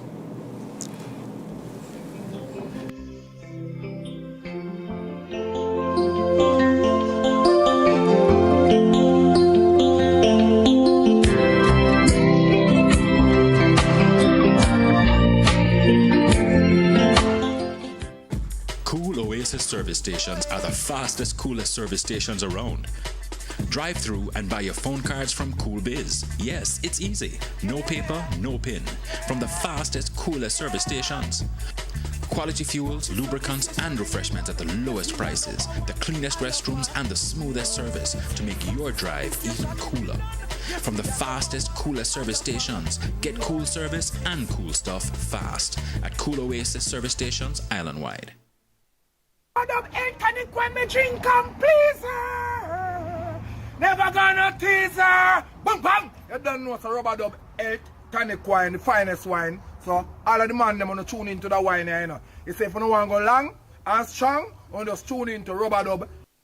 It's Tools Hardware and Supplies new arrival super sale. Big savings, widest selection on all new arrivals for all your home improvement needs. Beautiful tiles, sleek windows, stylish doors, sanitary ware, and top quality flooring for your bathroom, your kitchen, or living room. Tools got you covered. Don't miss it. So come visit us at 279 Spanish Town Road, 4 South Camp Road, 8 Red Hills Road, or online at toolsja.com. Tools! The Lion King of Hardware.